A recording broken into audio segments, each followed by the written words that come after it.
So welcome to this video. So here in this video we will discuss and revise the full class 11th maths chapter wise. So hello everyone, this is Gaurav. I hope you all are doing well. So इस video में हम revise करने वाले class 11th maths के जितने भी हमारे chapter आते हैं उन सभी चैप्टर के सभी टॉपिक्स को बिल्कुल अच्छे से रिवाइज करेंगे।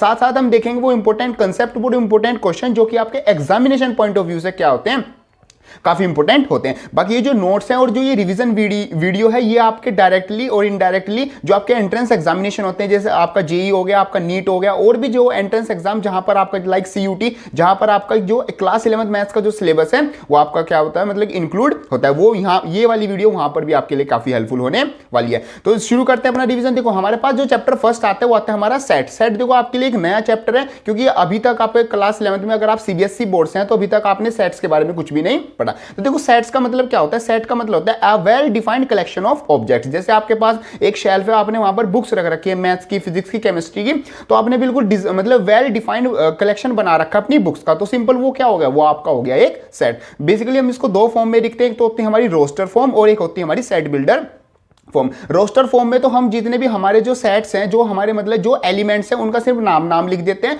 और सेट बिल्डर फॉर्म कुछ इस तरीके से होती है, हम उसको डिफाइन करके लिखते हैं कि A is a set defined as range लिखते हैं, और उसमें क्या क्या चीजें हैं मतलब उसको हम क्या स्टेटमेंट की फॉर्म में लिखते हैं। दो तरीके से हम सेट को रिप्रेजेंट करते हैं। आगे बात करते हैं कुछ टाइप्स ऑफ सेट्स की। सबसे पहले आता है हमारा एम्प्टी सेट। एम्प्टी सेट का मतलब होता है जिसमें कोई भी एलिमेंट नहीं होता, जिसको हम क्या फाइव से डिनोट करते हैं। एक आता है हमारा फाइनाइट और इनफाइनाइट सेट। फाइनाइट सेट का मतलब होता है जिसमें फाइनाइट नंबर ऑफ एलिमेंट्स होते हैं। जैसे फॉर एग्जांपल आपकी बुक शेल्फ होगी, उसमें फाइनाइट नंबर ऑफ बुक्स रखी हुई है, मान लो 50 बुक्स रखी हुई है, 10 बुक्स या जितनी भी आप जितना पढ़ सकते हो उतनी आपकी बुक्स रखी हुई है, तो वो हो गया आपका फाइनाइट सेट। इनफाइनाइट सेट का मतलब क्या होगा, जिसमें इनफाइनाइट नंबर ऑफ आपके क्या हो एलिमेंट्स हो, उसको बोलते हैं इनफाइनाइट सेट। नेक्स्ट आता है आपका इक्वल सेट। इक्वल सेट का मतलब हो गया जैसे आपके पास दो सेट हो गए, उसमें दोनों में सेम नंबर ऑफ एलिमेंट हो और सेम ही एलिमेंट हो। फॉर एग्जांपल आपके पास दो शेल्फ हैं, दोनों में एक फिजिक्स की, एक मैथ की, केमिस्ट्री की बुक रखी हुई है एनसीईआरटी, और दूसरे में भी फिजिक्स, केमिस्ट्री, मैथ, और वही सेम बुक हमारी एनसीईआरटी की रखी हुई है। तो जो सेट ए और सेट बी हो गया, मतलब दोनों जो शेल्फ हो गई एक तरीके से वो क्या होगी, वो दोनों इक्वल सेट्स होगी।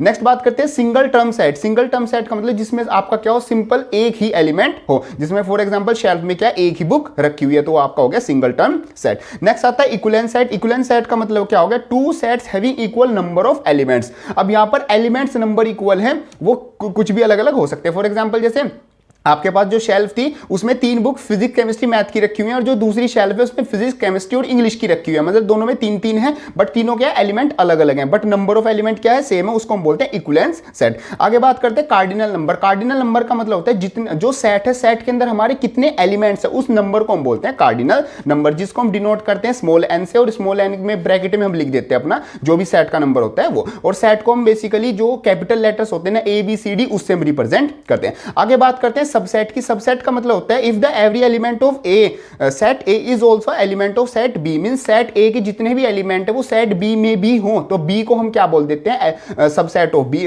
ए बोल देते हैं। फॉर एग्जांपल जैसे हमारे पास एक सेट ये है जिसमें 1 2 3 4 5 हमारे पास इस तरीके से नंबर हो गए। अब सेट बी हमारे पास इसमें क्या है 1 है, और एक सेट बी हमारे पास क्या है जिसमें 1 और 2 है, तो ये जो 1 और 2 और 1 या फिर कोई भी नंबर हो सकता है जो सेट ए में है, वो ये सारे जो अलग अलग छोटे छोटे सेट्स आ गए, ये सब क्या हो गए हमारे सेट ए के क्या हो गए, सबसेट हो गए। और सबसेट को हम इस तरीके से मतलब ये वाला साइन सी की तरीके से हमारा क्या उसको हम डिनोट करते हैं, और नोट अ सबसेट को सी में क्रॉस लगा के रिप्रेजेंट करते हैं। आगे बात करते हैं पावर सेट। पावर सेट का मतलब होता है the set of all subset. जैसे हमारा ए सेट था जिसमें 1 2 3 3 एलिमेंट थे, तो हमारे पास उसके सबसेट क्या बन जाएंगे, तो 5 बन जाएगा, एक 1 एक 2 एक 3, एक 1 2 एक 2 3, और एक हमारा 1 3 और एक 1 2 3, इस तरीके से हमारे सबसेट्स बन जाएंगे। तो इन सारे सबसेट्स को अगर हम एक सेट फॉर्म में लिख दे तो वो जो सेट होता है उसको हम बोलते हैं अपना power set, mean the set of all subset, ये हमारा मतलब आ जाएगा। बाकी साथ साथ मैं आपको एग्जांपल भी शो कर रहा हूं यहाँ पर, उसको देखकर आपको और आइडिया हो जाएगा कि हम किस चीज की मतलब किस चीज की बात कर रहे हैं। ठीक है, आगे बात करते हैं यूनिवर्सल सेट। यूनिवर्सल सेट का मतलब होता है the set for all the sets, means power set, infinite set, जितने भी हमारे सेट हैं उन सब का जो सेट होता है, जितने भी ये सेट है उन सब का जो सबसे हेड पे जो सेट होता है उसको हम बोलते हैं यूनिवर्सल सेट। आगे बात करते हैं ऑपरेशंस ऑन सेट। जैसे हम प्लस माइनस करते हैं अपनी मैथमेटिकल में, ऐसे हमारे सेट्स में भी इस तरीके से ही होता है। सबसे पहले आता है इंटरसेक्शन ऑफ सेट्स। इंटरसेक्शन का मतलब होता है जो दो सेट्स हैं उनमें दोनों में जो भी कॉमन हमारे क्या है एलिमेंट्स है, उनको अगर हम साथ में रख दें तो उस सेट को हम बोलते हैं इंटरसेक्शन ऑफ सेट। रिप्रेजेंट करते हैं इस तरीके से ए इंटरसेक्शन बी, और दोनों में जो कॉमन है, जैसे ए में ए बी सी डी है और बी सेट में सी एम एन ए है, तो यहां पर हमारा क्या होगा, ए और सी दोनों में आ रहा है, तो हम क्या लिख देंगे, A intersection B is equal to set A और सी। इस तरीके से हम रिप्रेजेंट करते हैं।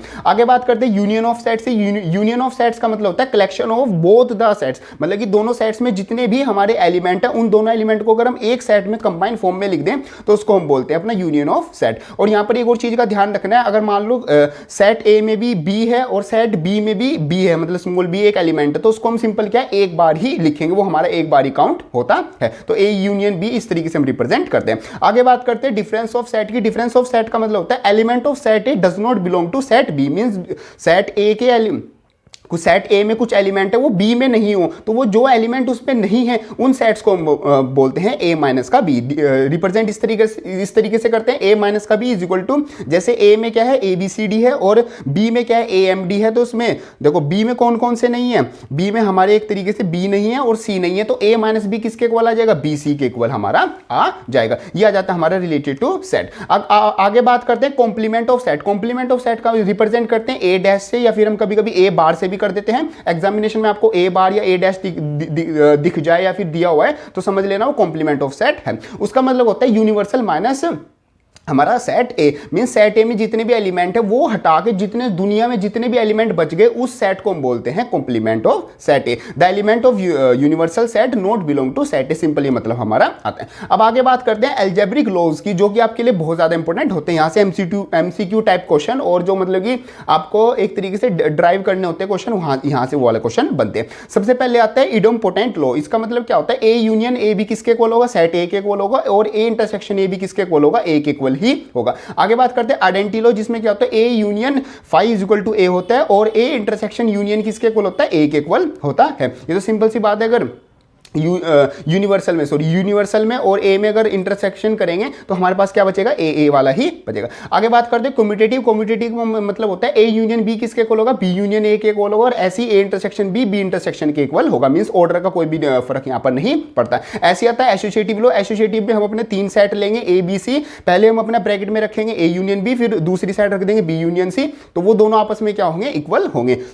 ये जो हमारा कम्यूटेटिव लॉ है और एसोसिएटिव लॉ है ये बहुत ज्यादा इंपॉर्टेंट होते हैं। ये आगे आप जितने भी सेट्स को मतलब कि डिफाइन करोगे या फिर जहां पर आप प्रूव करोगे वहां पर ये एसोसिएटिव और डिस्ट्रीब्यूटिव और कम्यूटेटिव ये तीनों लॉ हमारे बहुत ज्यादा यूज होते हैं। आगे बात करते हैं डिस्ट्रीब्यूटिव। डिस्ट्रीब्यूटिव प्रॉपर्टी का मतलब क्या होता है, जो हमारा बाहर वाला एलिमेंट है वो अंदर वाले एलिमेंट पे क्या हो जाता है, डिस्ट्रीब्यूट हो जाता है। जैसे कि A union B intersection C किस तरीके से लिख सकते हैं, A union B intersection A intersection C, means जो ए यूनियन है वो दोनों के साथ अपना क्या कर लेगा, डिस्ट्रीब्यूट हो जाएगा, मतलब ए बी के साथ भी यूनियन बना लेगा और ए सी के साथ भी यूनियन बना लेगा। ऐसी अगर इंटरसेक्शन हो हमारा बाहर तो दोनों में क्या आ जाएगा, दोनों में ब्रैकेट के अंदर इंटरसेक्शन आ जाएगा और बाहर वाली साइड जो बीच में हमारा यूनियन है वो यूनियन आ जाएगा। आगे बात करते हैं D Morgan's law. D Morgan's law क्या कहता है कि ए यूनियन बी का जो कॉम्प्लीमेंट होता है या फिर ए यूनियन बी डैश किसके इक्वल होता है, ए डैश इंटरसेक्शन बी डैश के इक्वल होता है। मींस अगर हमारा ब्रैकेट में यूनियन है तो दूसरी साइड वो क्या बन जाता है, इंटरसेक्शन बन जाता है, and vice versa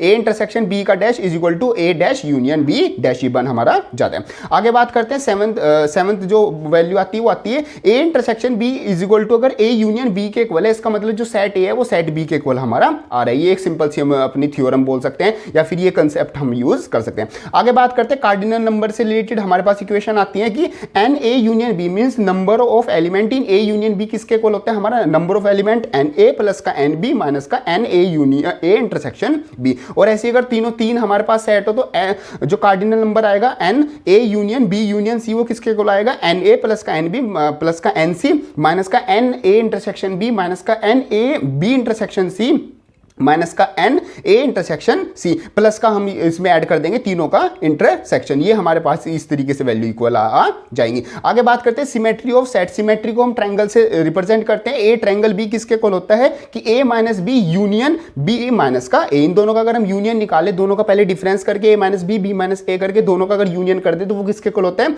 symmetry of set के इक्वल होता है। आगे बात करते हैं ए रेशो बी। इसका मतलब क्या होता है, set of all subsets of way which contain B. जैसे एग्जांपल आप यहां पर देख सकते हैं कि वो सब ए सेट के वो सारे सबसेट जिसमें क्या है बी के एलिमेंट्स क्या हो, कंटेन हो, उसको हम बोलते हैं ए रेशो बी। ये हमारा सिंपल सा पॉइंट आता है। अब आगे आते हैं हमारे वेन डायग्राम। वेन डायग्राम बहुत ज्यादा इंपॉर्टेंट होते हैं। जैसे ए यूनियन बी हमारा क्या होता है, दोनों सर्कल पूरी तरीके से कवर हो जाएंगे। ए इंटरसेक्शन बी में सिर्फ जो बीच का पार्ट है वो कवर होता है, और a माइनस बी में जो ए वाला पार्ट है वो वाला कवर होता है। मींस जो बीच का जो a वाला पार्ट और b वाला पार्ट दोनों कॉमन आ रहा है वो भी हम छोड़ देते हैं a माइनस बी वाले केस में। इस तरीके से आ जाता है हमारा फर्स्ट चैप्टर सेट, मतलब कि जो फर्स्ट चैप्टर आता है चैप्टर 1 सेट। आगे सो नेक्स्ट हमारा चैप्टर आता है रिलेशन एंड फंक्शन। काफी इंपॉर्टेंट चैप्टर और आपके लिए एक नया चैप्टर भी और बहुत ज्यादा इंटरेस्टिंग चैप्टर भी आता है। देखो रिलेशन एंड फंक्शन का मतलब क्या होता है, जैसे कि अगर हमारे कोई दो सेट है वो किसी एक हमारे क्या है रिलेशन से आपस में, मतलब एक आपस में क्या हो रिलेट हो, तो वहां पर हम बोल देते हैं उन दोनों का रिलेशन है, और वो एक स्पेशल रिलेशन में हो दोनों आपस में दोनों सेट, तो वहां पर हम बोल देते हैं फंक्शन होता है। इसको बिल्कुल अच्छे से मतलब कि मैथमेटिकल फॉर्म में समझते हैं। देखो सबसे पहले यहां पर चीज आती है हमारी कार्टेशियन प्रोडक्ट ऑफ सेट्स। तो कार्टेशियन प्रोडक्ट ऑफ सेट का मतलब क्या होता है, जैसे सेट ए हमारे पास ए बी सी है और सेट बी हमारे पास 1 और 2 है, तो कार्टेशियन प्रोडक्ट का मतलब क्या है, जितने भी सेट के एलिमेंट ए सेट के एलिमेंट है ए बी सी, उसको क्या है बारी बारी करके बी सेट के जितने भी एलिमेंट है हर किसी से इंडिविजुअली क्या करना होता है, साथ में दोनों को लिखना होता है, या फिर मतलब कि जो उसमें रिलेशन लग रहा है वो लगा के हमें सोल्व करके लिखना होता है, उसको हम बोलते हैं कार्टेशियन प्रोडक्ट। इस तरीके से उसके क्वेश्चन आते हैं। ये होता है हमारा ए क्रॉस बी, जिसको हम बोल देते हैं कार्टेशियन प्रोडक्ट ऑफ सेट्स। आगे बात करते हैं रिलेशन की। देखो रिलेशन का मतलब क्या होता है, रिलेशन का सिंपल मतलब है दो सेट हैं ए और बी, वो आपस में क्या कुछ ना कुछ तरीके से किसी ना किसी इक्वेशन से आपस में रिलेट कर रहे हैं, तो उसको हम बोल देते हैं रिलेशन। इसमें दो चीज बेसिकली तीन चीजें होती हैं। सबसे पहले आता है डोमेन। डोमेन होता है कि जैसे मान लो सेट है a plus B is equal to 3, तो जो a और b की जितनी भी वैल्यू हम रखते जाएंगे, जैसे a हमने रखा b कुछ निकल गया, जैसे हम a और b की वैल्यू जो अपनी तरफ से रखेंगे उन सबको हम बोलते हैं domain. Means all the elements related to the set b of set a is known as domain. और बात करते हैं रेंज की। रेंज का मतलब होता है एलिमेंट्स ऑफ सेट ए और B which are related. Means जैसे a प्लस बी करके 3 आ रहा है, तो 1 प्लस 2 करेंगे तो 3 आएगा, तो जो ये 1 और 2 हो गया, तो ये हमारे क्या हो गई, ये हमारी हो गई एक तरह से रेंज। मींस जो भी क्या होते हैं रिलेटेड होते हैं एलिमेंट। मान लो उसमें 4 भी लिखा हुआ है, तो 4 तो सिंपल किस में चले जाएगा, को डोमेन में चले जाएगा, जो कि को डोमेन क्या होती है, all the elements of set B. Set B में जितने भी एक्स्ट्रा एलिमेंट पड़े हैं या फिर जितने भी काम के एलिमेंट पड़े हैं, उन सारे एलिमेंट के कलेक्शन को बोलते हैं को डोमेन। देखो यहां पर अगर हम एक एग्जांपल से समझे, जैसे हमारे पास एक सेट है ए और एक सेट है बी। ए में क्या है ए बी सी डी है, और बी में क्या है एम एन पी क्यू है, ठीक है। तो जो सेट ए के जो ए का बी का रिलेशन है वो एम के साथ है, और सी का रिलेशन एन और एन के साथ है, और डी का रिलेशन भी किसके साथ है, एन के साथ ही आता है। तो यहां पर जो हमारी डोमेन होगी, डोमेन क्या होगी हमारी बी सी डी हमारी होगी। मींस जो जो एलिमेंट की वैल्यू हम रख रहे हैं वो हमारे हो गए बी सी डी, जो कि ए में होते हैं, उसको बोलते हैं डोमेन। रेंज का मतलब क्या होगा, रेंज हमारी हो गई, एक तो होगी हमारी एम एन, जिसमें क्योंकि दोनों आपस में रिलेटेड है, और साथ साथ बी सी डी ये भी रिलेटेड है ना, मतलब ये इधर से रिलेटेड है वो उधर से, तो जो जो चीजें आपस में रिलेशन बना रही होती हैं उनको हम बोलते हैं रेंज। और कोडोमेन का मतलब हो गया जो बी सेट के सारे एलिमेंट होते हैं, चाहे वो रिलेटेड हो चाहे वो ना हो, जैसे एम एन पी क्यू ये सब क्या हो गए हमारे कोडोमेन हो गए। ये आ जाता है हमारा related to relation.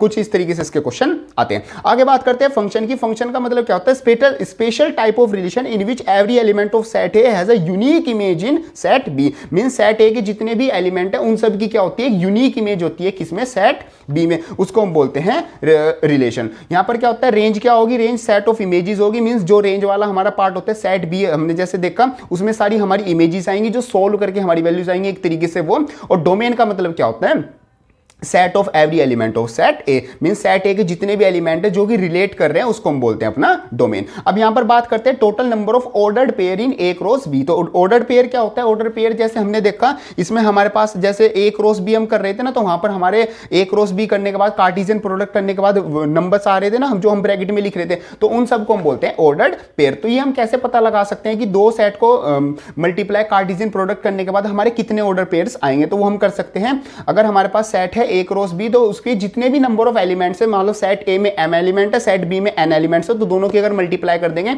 M into N जो भी सोल्व करके आएगा वो हमारे पास आ जाएगा total number of ordered pair. एक एग्जांपल ले लेते हैं छोटा सा, जैसे ए सेट में 2 एलिमेंट है, बी सेट में 3 एलिमेंट है, तो 3 2 जा 6, मतलब ऑर्डर पेयर कितने बनेंगे, 6 ऑर्डर पेयर बनेंगे। ऐसे बात करते हैं ए क्रॉस बी के सबसेट कितने बनेंगे, तो वो बनेंगे 2 raise to the power m cross n। ऐसी बात करते हैं रिलेशन कितने बनेंगे, ए से लेके बी तक, वो बनेंगे 2 raise to the power mn हमारे बनेंगे। मींस 2 की पावर m, पहले mn की मल्टीप्लाई कर देंगे और वो 2 की पावर लगा देंगे, तो सिंपल वो हमारा मतलब आ जाएगा। और जो ये m है, m मतलब कि नंबर ऑफ एलिमेंट्स हमारे कितने हैं ए में, और n का मतलब है हमारे नंबर ऑफ एलिमेंट्स बी में कितने आते हैं। तो ये सब आ जाता है हमारा related to chapter 2 relation and function. So chapter third आता है हमारा टिग्रोमेट्री। टिग्रोमेट्री भी आपके लिए काफी इंपॉर्टेंट चैप्टर है। वैसे आप क्लास 10th में हल्का सा एक इसका बेसिक पढ़ के आ चुके हैं, बट ये जो क्लास 11th में जो आपका चैप्टर आता है काफी मतलब एडवांस लेवल का आता है। तो हर एक चीज को समझते हैं। तो सबसे पहले हमारे पास रिलेशन आते हैं वही 10th क्लास वाले, रिलेशन बिटवीन हमारे साइड्स एंड एंगल्स। देखो टिग्रोमेट्री अगर सिंपल वर्ड्स में समझे तो ट्रायंगल का एक तरीके से क्या होता है, मेजरमेंट होता है ना, ज्योमेट्रिकल फॉर्म। तो हमारे पास एक ट्रायंगल है, उसके जो एंगल्स हैं, उसकी जो साइड्स हैं, उन सबको अगर हम मेजर कर रहे हैं, उन सबको आपस में रिलेट कर रहे हैं, उस हमारी साइंस को, उस तरीके उसकी मैथ्स को हम बोलते हैं टिग्रोमेट्री। तो यहां पर हमारे पास क्या होती है, एक ट्रायंगल में 3 साइड्स होती हैं।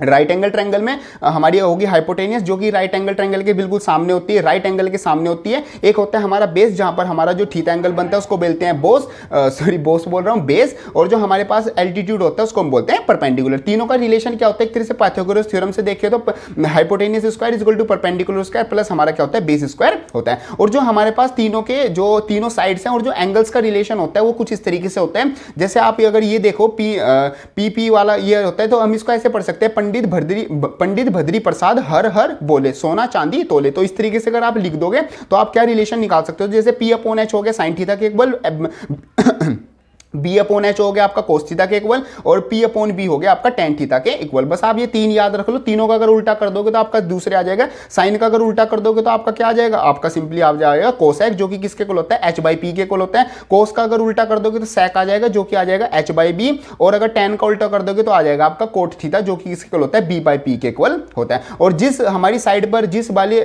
साइड पर आपका थीटा बन रहता है, उसी को आप अपना बेस मान के चलोगे। ये कुछ इस तरीके से आता है, means P B P H H B, means एक तरीके कैसे भी आप याद रख सकते हो, पाकिस्तान भूखा प्यासा, हिंदुस्तान हरा भरा। तो बहुत तरीके से आपके याद करने के लिए जैसे हमने याद किए थे उस तरीके से आपका आ जाता है। आगे बात करते हैं जो हमारे टिग्रोमेट्रिक फंक्शन है। ये जितने भी 6 के 6 टिग्रोमेट्रिक फंक्शन है, ये 6 के 6 आपस में क्या होते हैं, रिलेशन में होते हैं। मतलब एक टिग्रोमेट्रिक फंक्शन को आप बाकी के जो बचे 5 में उसमें क्या कर सकते हो, कन्वर्ट कर सकते हो। कुछ आपके इंपॉर्टेंट रिलेशन आते हैं, जो कि आता है साइन किसका कन्वर्स होता है, वो कोसेक थीटा का होता है। जो कोट होता है वो टेन थीटा का कन्वर्स होता है। और जो आपका होता है एक तरीके से कोस थीटा, वो आपका सेक कन्वर्स होता है। बाकी जो टेन थीटा होता है वो आपका साइन थीटा अपॉन कोस थीटा के इक्वल होता है। और जो आपका कोट थीटा होता है वो आपका cos theta upon sine theta के इक्वल होता है। हमारे पास 3 आइडेंटिटी भी आती है, जो कि बहुत ज्यादा इंपॉर्टेंट है। जितने भी आप क्वेश्चन सोल्व करोगे वहां पर ये 3 में से कोई ना कोई एक लगनी होती है। जैसे कि आ जाती है sine square theta plus cos square theta is equal to 1, और एक आती है हमारे पास 1 plus tan square theta is equal to sec square theta, और लास्ट हमारे पास आती है 1 plus cot square theta is equal to cosec square theta. हमारे पास ये है तीनों टिग्रोमेट्रिक आइडेंटिटीज आ जाती है। आगे बात करते हैं अपना यूनिट्स ऑफ मेजरमेंट। जो हमारे एंगल्स होते हैं उसको हम मेजर करते हैं। सबसे पहले सर्कुलर में हम किस वैल्यू में, यूनिट में मेजर करते हैं, वो आपकी रेडियन आती है। सेक्सागन में आप डिग्री में मेजर करते हो, और फैंसी की में आप किस में मेजर करते हो, ग्रेड में मेजर करते हो। वैसे ज्यादातर आप बस अपना डिग्री में ही यहाँ पर यूज करोगे, ज्यादातर आप रेडियन में यूज कर लोगे। और यहाँ पर एक रिलेशन आता है theta is equal to arc upon radius. Means अगर आप एक ट्रायंगल, एक सर्कल में आप क्या लो, एक आर्क बनाओ, तो वहां पर जो थीटा बनेगा वो सेंटर पर, जो वो थीटा किसके इक्वल होगा, वो आर्क अपॉन रेडियस के इक्वल होगा। और जो यहाँ पर पाई रेडियन होता है वो किसके इक्वल होता है, 180 डिग्री के इक्वल होता है, और इक्वल टू 200 ग्रेड हमारा होता है। जो ये तीनों हमारी यूनिट्स होगी, एक तरीके से उनका ये रिलेशन हो गया। और जो 1 डिग्री होता है वो हमारा 60 मिनट के इक्वल होता है। 60 मिनट को 60 डैश से हम डिनोट करते हैं। और जो 1 डिग्री होता है एक तरीके से वो हमारा 3600 सेकंड के इक्वल होता है। ये सिंपल सा आपके पास आता है, एमसीक्यू टाइप क्वेश्चन बन जाता है कि आप मिनट को या डिग्री को मिनट्स में कन्वर्ट करो या फिर उसको रेडियन में कन्वर्ट करो। ध्यान रखना जो पाई रेडियन है, मीन्स पाई किसके इक्वल होता है, 180 डिग्री के इक्वल होता है। या अगर आपके रिलेशन याद है तो आप सारे आपस में कन्वर्ट कर लोगे। आगे बात करते हैं कुछ फॉर्मूले से। जैसे आते हैं फॉर्मूले फॉर 2 एंगल्स। 2 एंगल के फॉर्मूले आते हैं जैसे a प्लस का b। तो जैसे ही साइन a प्लस b है तो sine a cos b plus का कोस a साइन b। देखो a प्लस b है तो बीच में आ गया प्लस आ गया, और ऐसे ही अगर a माइनस b होगा तो बीच में क्या आ जाएगा, माइनस आ जाएगा। इस तरीके से आप याद रखना।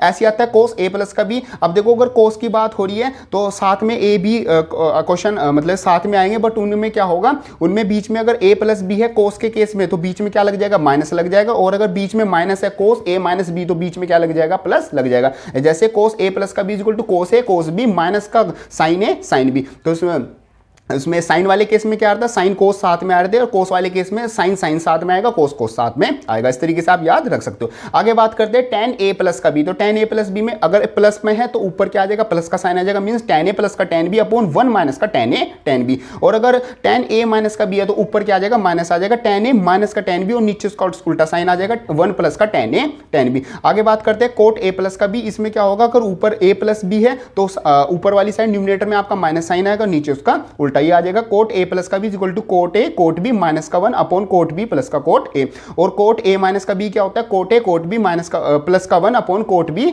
माइनस का कोट ए। ये आपके सारे वैल्यूज आ जाती हैं। आगे बात करते हैं टू एंगल की फॉर्मूले आ सकते हैं इंडिविजुअली, ये सारे आपके फॉर्मूले साइन ए प्लस का साइन बी, जैसे आप लिख सकते हो 2 साइन ए प्लस का बी बाई 2। ये तो देखो फॉर्मूले है, फॉर्मूले में जो आपका मतलब कि जहां पर ट्रिक लग रही है जो आप समझ सकते हो वो मैं आपको बता दूंगा। बाकी ये वाले फॉर्मूले तो चाहे ट्रिक लगाओ चाहे बिना ट्रिक के लगाओ, आपको बिल्कुल अच्छे से आपको याद होने ही चाहिए, क्योंकि एग्जामिनेशन में जो क्वेश्चन आते हैं वहां आपको किसी में जितने भी फॉर्मूले हैं ना इसमें से ये नहीं पता चलता आपको कौन सा लगाना पड़ जाए, तो आपके दिमाग में एकदम मतलब कि ये बिल्कुल फिंगर्स पे होनी चाहिए कि आप क्वेश्चन जब सोल्व कर रहे हो तो जो आप स्टेप लिख रहे हो उसके नेक्स्ट स्टेप में आप कौन सा फॉर्मूला लगा के कैसे कन्वर्ट कर सकते हो वो आपके दिमाग में चीजें चलती रहनी चाहिए। तभी आपको क्या है ट्रिग्नोमेट्री के क्वेश्चन और जो आगे डिफरेंशिएशन और इंटीग्रेशन के क्वेश्चन आएंगे तभी आप उनको सॉल्व कर पाओगे। ये दो चीजें आपके दिमाग में होनी चाहिए, पहले आपके दिमाग में सारे फॉर्मूले लाइन वाइज लगे रहने चाहिए, दूसरा जो लाइन आप लिख रहे हो उससे अगली वाली लाइन आपके दिमाग में होनी चाहिए कि मैं क्या लिखूंगा, तभी आपके मैथ के क्वेश्चन सॉल्व होंगे।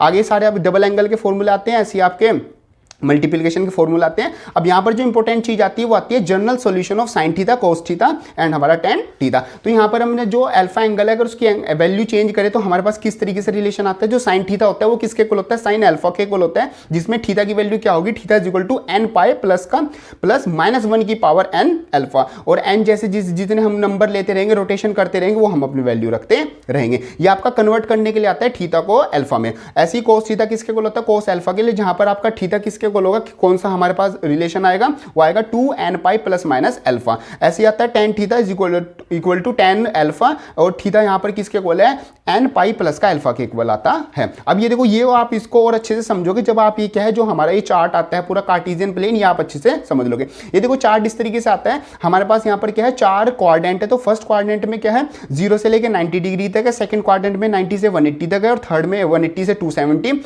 और फोर्थ क्वाड्रेंट हमारा कंप्लीट हो जाता है 270 से 360 तक। अब यहां पर जितने भी हमारे पास ट्रिग्नोमेट्रिक फंक्शन है 6 ट्रिग्नोमेट्रिक फंक्शन है, तो यहां पर अगर हम क्या करें एंटी क्लॉकवाइज घूमे तो जो फर्स्ट क्वाड्रेंट है उसमें सारे हमारे पास जितने भी ट्रिग्नोमेट्रिक फंक्शन है वो सब पॉजिटिव होते हैं। सेकंड में हमारा जो साइन है और जो कोसेक है सिर्फ वो पॉजिटिव होता है, बाकी सब नेगेटिव होते हैं। और जो थर्ड क्वाड्रेंट है वहां पर हमारा कोट और टेन पॉजिटिव होता है, बाकी सब नेगेटिव। और ऐसी लास्ट वाले में हमारा कोस और सेक क्या होता है, पॉजिटिव होता है, बाकी सब क्या होते हैं, नेगेटिव होते हैं। इस तरीके से हमारे पास ये क्या जाता है, क्वाड्रेंट चार्ट आ जाता है। और यहां पर ध्यान रखना 360 और 180 पर हमारा कोई भी ट्रिग्नोमेट्रिक फंक्शन की वैल्यू चेंज नहीं होगी, और 90 और 270 पर वैल्यू चेंज होती है। चेंज कैसे होती है, जैसे अगर मैं लिख दूं 90 साइन 90 माइनस थीटा, तो 90 माइनस थीटा कौन से क्वाड्रेंट में जाएगा, वो हमारा फर्स्ट क्वाड्रेंट में जाएगा, तो साइन 90 माइनस थीटा किसके इक्वल आ जाएगा, साइन थीटा के इक्वल आ जाएगा। और अगर मैं यहां पर लिख दूं साइन 90 प्लस थीटा, तो वो कौन से क्वाड्रेंट में चला जाएगा, वो हमारा सेकंड क्वाड्रेंट में चले जाएगा। और हमें पता है सेकंड क्वाड्रेंट में भी साइन पॉजिटिव होता है, तो वहां पर हम लिख देंगे साइन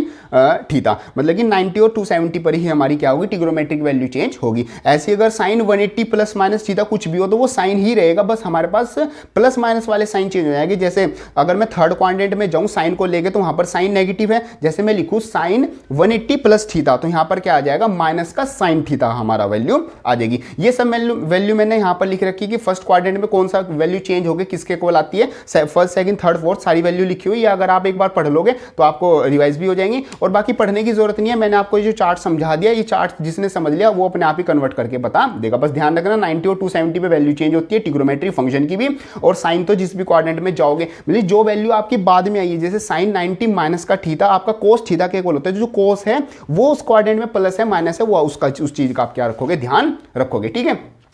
नेक्स्ट आता है नेगेटिव एंगल। नेगेटिव एंगल जब आप क्या करोगे, क्लॉकवाइज रोटेशन करोगे, तो हमारा एंटी क्लॉकवाइज रोटेशन था, तो जब आप अपना क्लॉकवाइज रोटेशन करोगे तो वहां पर आपका जो वापस जाओगे, अगर आप क्लॉकवाइज करोगे तो उसके लिए आपका फर्स्ट क्वाड्रेंट कौन सा बन जाएगा, जो आपका फोर्थ क्वाड्रेंट था वो अब आपका क्लॉकवाइज रोटेशन में आपका फर्स्ट क्वाड्रेंट बन जाएगा। तो वहां पर आपको पता है जो कोस है और जो सेक है वो तो पॉजिटिव है, बाकी सब आपके क्या हो जाएंगे, नेगेटिव हो जाएंगे। तो ऐसे ही cos minus theta cos theta के इक्वल हो जाएगा, और साइन माइनस थीटा और जो टेन है और भी जो हमारे कोसेक है वो सब जो बाकी के ट्रिग्नोमेट्रिक फंक्शन है चार, ये क्या हो जाएंगे, नेगेटिव हो जाएंगे। आगे बात करते हैं डबल एंगल की। डबल एंगल के फॉर्मूले आते हैं, जैसे sin 2x इक्वल टू किसके इक्वल होता है, 2 sin x cos x के इक्वल होता है, साथ साथ 2 tan x अपॉन 1 प्लस का tan स्क्वायर x के इक्वल होता है। बाकी ये वाले जितने भी फॉर्मूले डबल एंगल वाले ट्रिपल एंगल वाले बहुत ज्यादा इंपॉर्टेंट होते हैं, डिफरेंशिएशन इंटीग्रेशन और ट्रिग्नोमेट्री में जरूर आपके काम आएंगे। आगे बात करते हैं cos 2x किसके इक्वल होता है, cos square minus sin square x के इक्वल होता है, 1 माइनस 2 sin स्क्वायर के इक्वल होता है, बहुत ज्यादा इंपॉर्टेंट है, 1 माइनस 2 sin स्क्वायर x, क्योंकि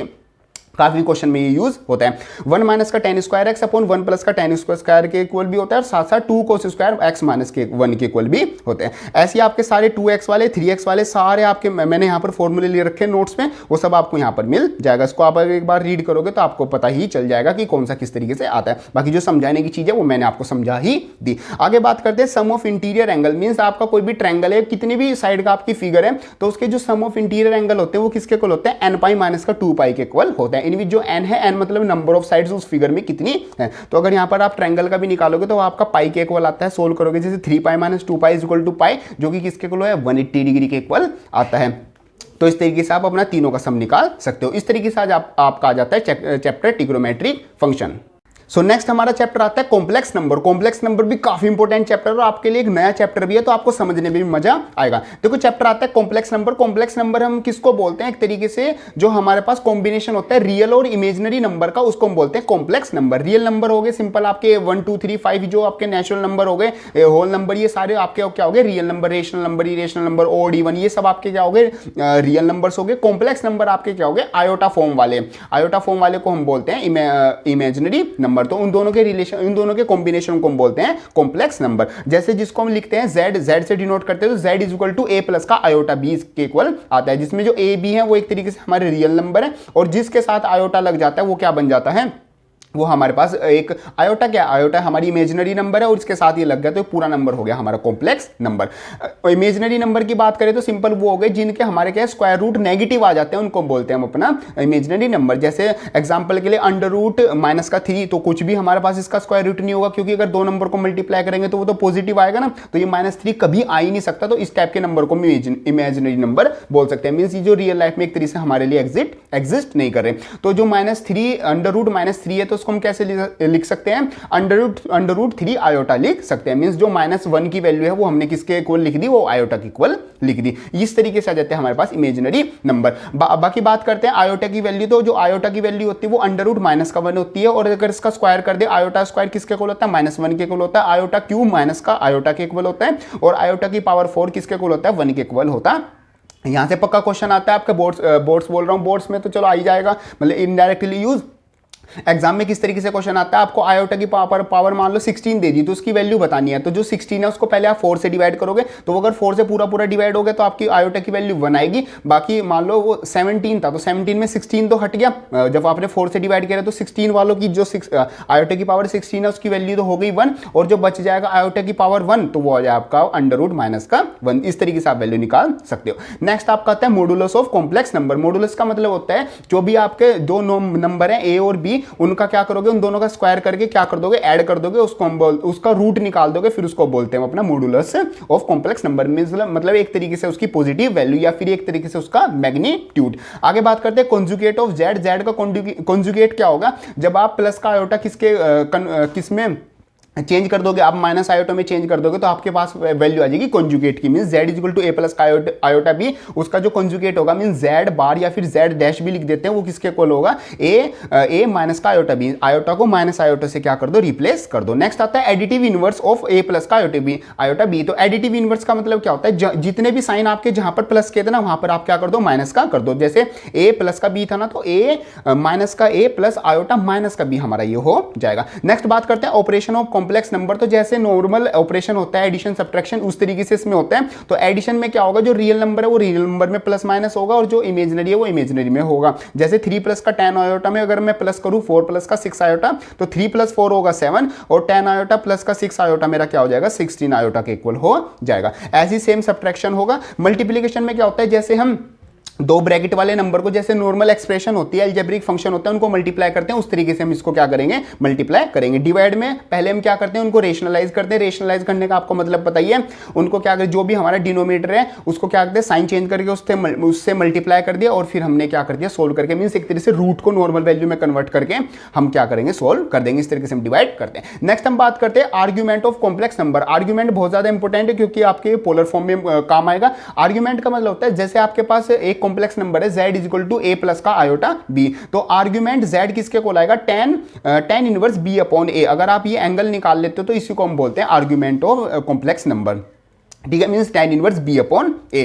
अब यहां पर बात करते हैं polar form of complex number. Polar form का मतलब क्या होता है, जैसे आपके पास एक कॉम्प्लेक्स नंबर है z equal to a plus का आयोटा b, आप उसको क्या जो ट्रिग्नोमेट्रिक फंक्शन है उस फॉर्म में लिख सकते हो, जिसको हम बोलते हैं पोलर फॉर्म, जो कि किसके इक्वल होती है, r bracket cos theta plus का आयोटा sin थीटा के इक्वल होती है। जो इसमें r है, r का मतलब है हमारा मॉडुलस है z का, जो कि हमने स्टार्टिंग में देखा था, और थीटा किसके इक्वल है, आर्गुमेंट z के इक्वल आता है। जो sin थीटा और cos थीटा है, जिसमें जो थीटा है वो आर्गुमेंट z के इक्वल आ रहा है। आर्गुमेंट z किसके इक्वल है, tan inverse b upon a के इक्वल आता है। सोल्व कैसे करते हैं, पहले दोनों जो इक्वेशन है, जो कॉम्प्लेक्स फॉर्म है z equal to a plus का आयोटा b, और जो पोलर फॉर्म है r cos थीटा प्लस का आयोटा sin थीटा, उन दोनों को क्या कर देंगे, सामने सामने रख के दोनों को कंपेयर कर देंगे, रियल पार्ट को रियल से और कॉम्प्लेक्स पार्ट को कॉम्प्लेक्स से।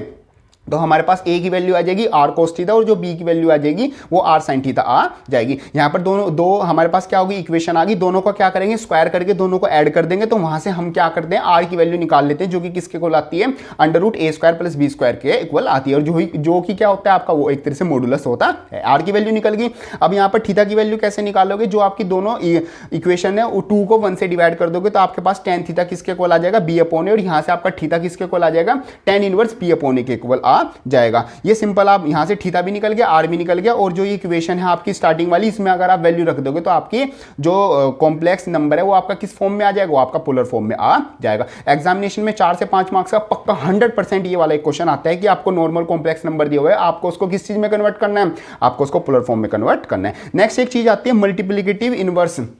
मल्टीप्लिकेटिव इनवर्स का मतलब क्या होता है, जैसे आपके पास z एक कॉम्प्लेक्स नंबर है, तो अगर आप उसका रेसिप्रोकल कर दोगे तो उसको हम बोलते हैं मल्टीप्लिकेटिव इनवर्स। ये सब आ जाता है हमारा रिलेटेड टू चैप्टर 5, जो कि हमारा आता है एक तरीके से कॉम्प्लेक्स नंबर। नेक्स्ट आपका चैप्टर आता है लीनियर इनइक्वालिटीज। लीनियर इनइक्वालिटीज का मतलब क्या होता है, सिंपल देखो, लीनियर अगर आप एक्सप्रेशन देखो या लीनियर इक्वेशन देखो तो उसमें क्या होता है, मींस आपकी ऐसी इक्वेशन जिसमें जो हाईएस्ट पावर है या जो डिग्री है वो क्या हो, सिंपल 1 हो, जैसे कि 2x प्लस का 1 हो गया या फिर 3y माइनस का 2 हो गया, तो उसमें जो वेरिएबल है x और y उनकी पावर कितनी है, 1 आती है। इसको हम बोलते हैं लीनियर एक्सप्रेशन। तो ये सिंपल सा हमारा मतलब आ जाता है लीनियर इनइक्वालिटीज। अब बात करते हैं इनइक्वालिटीज। इनइक्वालिटीज में क्या होता है, अगर आपकी जो एक्सप्रेशन है उसमें आपका ग्रेटर देन या लेस देन का साइन हो, या फिर ग्रेटर देन इक्वल टू या लेस देन इक्वल टू का अगर साइन हो, तो उसको हम बोलते हैं लीनियर इनइक्वालिटीज। जैसे यहां पर एग्जांपल आ जाते हैं, ax प्लस का b इज ग्रेटर देन 0, या फिर ax प्लस का b is greater than less than 0। तो इस टाइप की जो आपकी एक्सप्रेशन होती है उसको हम बोलते हैं लीनियर इनइक्वालिटीज। इनको सोल्व कैसे करते हैं, क्योंकि क्वेश्चन तो आपका यहीं से आएगा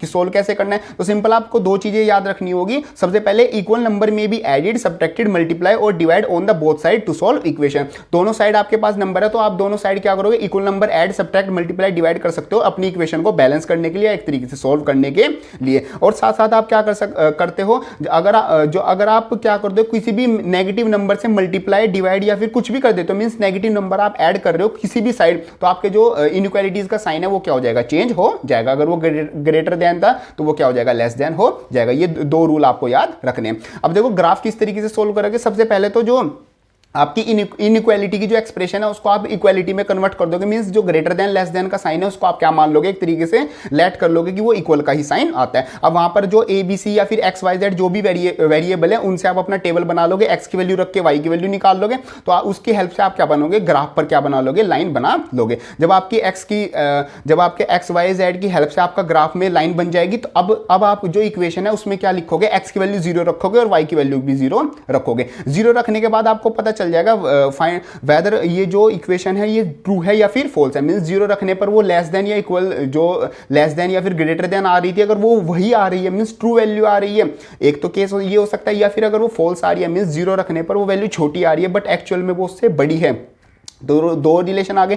अगर आपकी वैल्यू आती है ट्रू, मींस एक्स की वैल्यू, एक्स और वाई की वैल्यू दोनों की वैल्यू 0 रखने पर अगर आपकी जो इक्वेशन है वो ट्रू मिलती है, तो आप क्या कर दोगे, share the area with origin, means origin की साइड अपना क्या कर दोगे, इस तरीके से आपका एरिया कर दोगे, शेयर कर दोगे। अगर आपकी वैल्यू फॉल्स आ रही है तो जो अपोजिट टू द ओरिजिन है, ओरिजिन से दूर की तरफ का जो अपना एरिया वो शेड अपना कर दोगे। इस तरीके से आपका आ जाता है चैप्टर अपना लीनियर इनइक्वालिटीज, और इस तरीके से ग्राफिकल क्वेश्चन आपके और जो ये इक्वेशन को सोल्व करने के क्वेश्चन ये आते हैं। नेक्स्ट आपका चैप्टर आ जाता है परमुटेशन एंड कॉम्बिनेशन। काफी इंपॉर्टेंट और इंटरेस्टिंग चैप्टर है, और एक आपके लिए स्टूडेंट्स के पॉइंट ऑफ व्यू से बोलते हैं कि स्टूडेंट एक कॉम्प्लिकेटेड चैप्टर आता है, बट इतना कॉम्प्लिकेटेड नहीं है। अगर आप इसको बेसिक से और इसके जितने भी फॉर्मूलेज है अगर एक बार अच्छे से समझ लोगे तो आपको कोई भी प्रॉब्लम नहीं आएगी। सबसे पहले बात करते हैं परमुटेशन की। देखो परमुटेशन का मतलब क्या होता है, अरेंजमेंट। अरेंजमेंट का मतलब जैसे आपके पास सामने कुछ 7 चीजें रखी है, मान लो 7 बुक्स रखी हैं, तो 7 बुक्स को आपको क्या ऑर्डर वाइज मींस फर्स्ट पे, सेकंड पे, थर्ड पे, फोर्थ पे कौन रहेगा, अगर आपको अरेंज करना है तो वहां पर आप अपना यूज करते हो परमुटेशन। मींस एक तरीके से each of the different arrangement which can be made by taking some of all of a number of object. जैसे आपके पास 7 बुक रखी थी, तो या तो आपको 7 की 7 बुक आपको क्या करनी है, ऑर्डर में लगानी है, फिर 7 में से मान लो 4 बुक उठा के आपको ऑर्डर में लगानी है, तो जो ऑर्डर होगा उसी को हम बोलते हैं, अरेंजमेंट जो होगी उसी को हम बोलते हैं परमुटेशन। जिसको सिंपल पॉइंट आता है, अगर आपके n ऑब्जेक्ट्स हो तो वहां पर परमुटेशन किस तरह से निकालोगे, npn आप वैल्यू निकाल दोगे। मींस आप क्या कर दोगे, जो आपका n नंबर है मींस नंबर ऑफ ऑब्जेक्ट्स जितने भी है उसका फैक्टोरियल निकाल दोगे, आपके पास क्या आ जाएगा, नंबर ऑफ अरेंजमेंट्स की वैल्यू आ जाएगी, अगर आपको टोटल जितने भी ऑब्जेक्ट्स हैं सबको अरेंज करना हो तो। और n फैक्टोरियल किसके इक्वल होता है, n माइनस का 1, n माइनस का 2, n माइनस का 3। ऐसे मतलब कि जैसे अगर 4 फैक्टोरियल है तो 4 इंटू 3 इंटू 2 इंटू 1 मीन्स आप सब तक 1 तक मल्टीप्लाई करके जाते हो, और जो 0 फैक्टोरियल होता है वो हमेशा 1 के इक्वल होता है। अब बात करते हैं अगर आपको परमुटेशन करना है n ऑब्जेक्ट्स का, और लेकिन उसमें से r ऑब्जेक्ट्स ही आपको क्या करने हैं, सिलेक्ट करने हैं। जैसे आपके पास 7 बुक्स रखी हैं बट उसमें से 4 बुक्स को ही आपको क्या अरेंज करना है, तो वहां पर आप यूज करोगे npr, जिसमें जो फॉर्मूला होगा वो n factorial upon n minus का r फैक्टोरियल आपका होगा।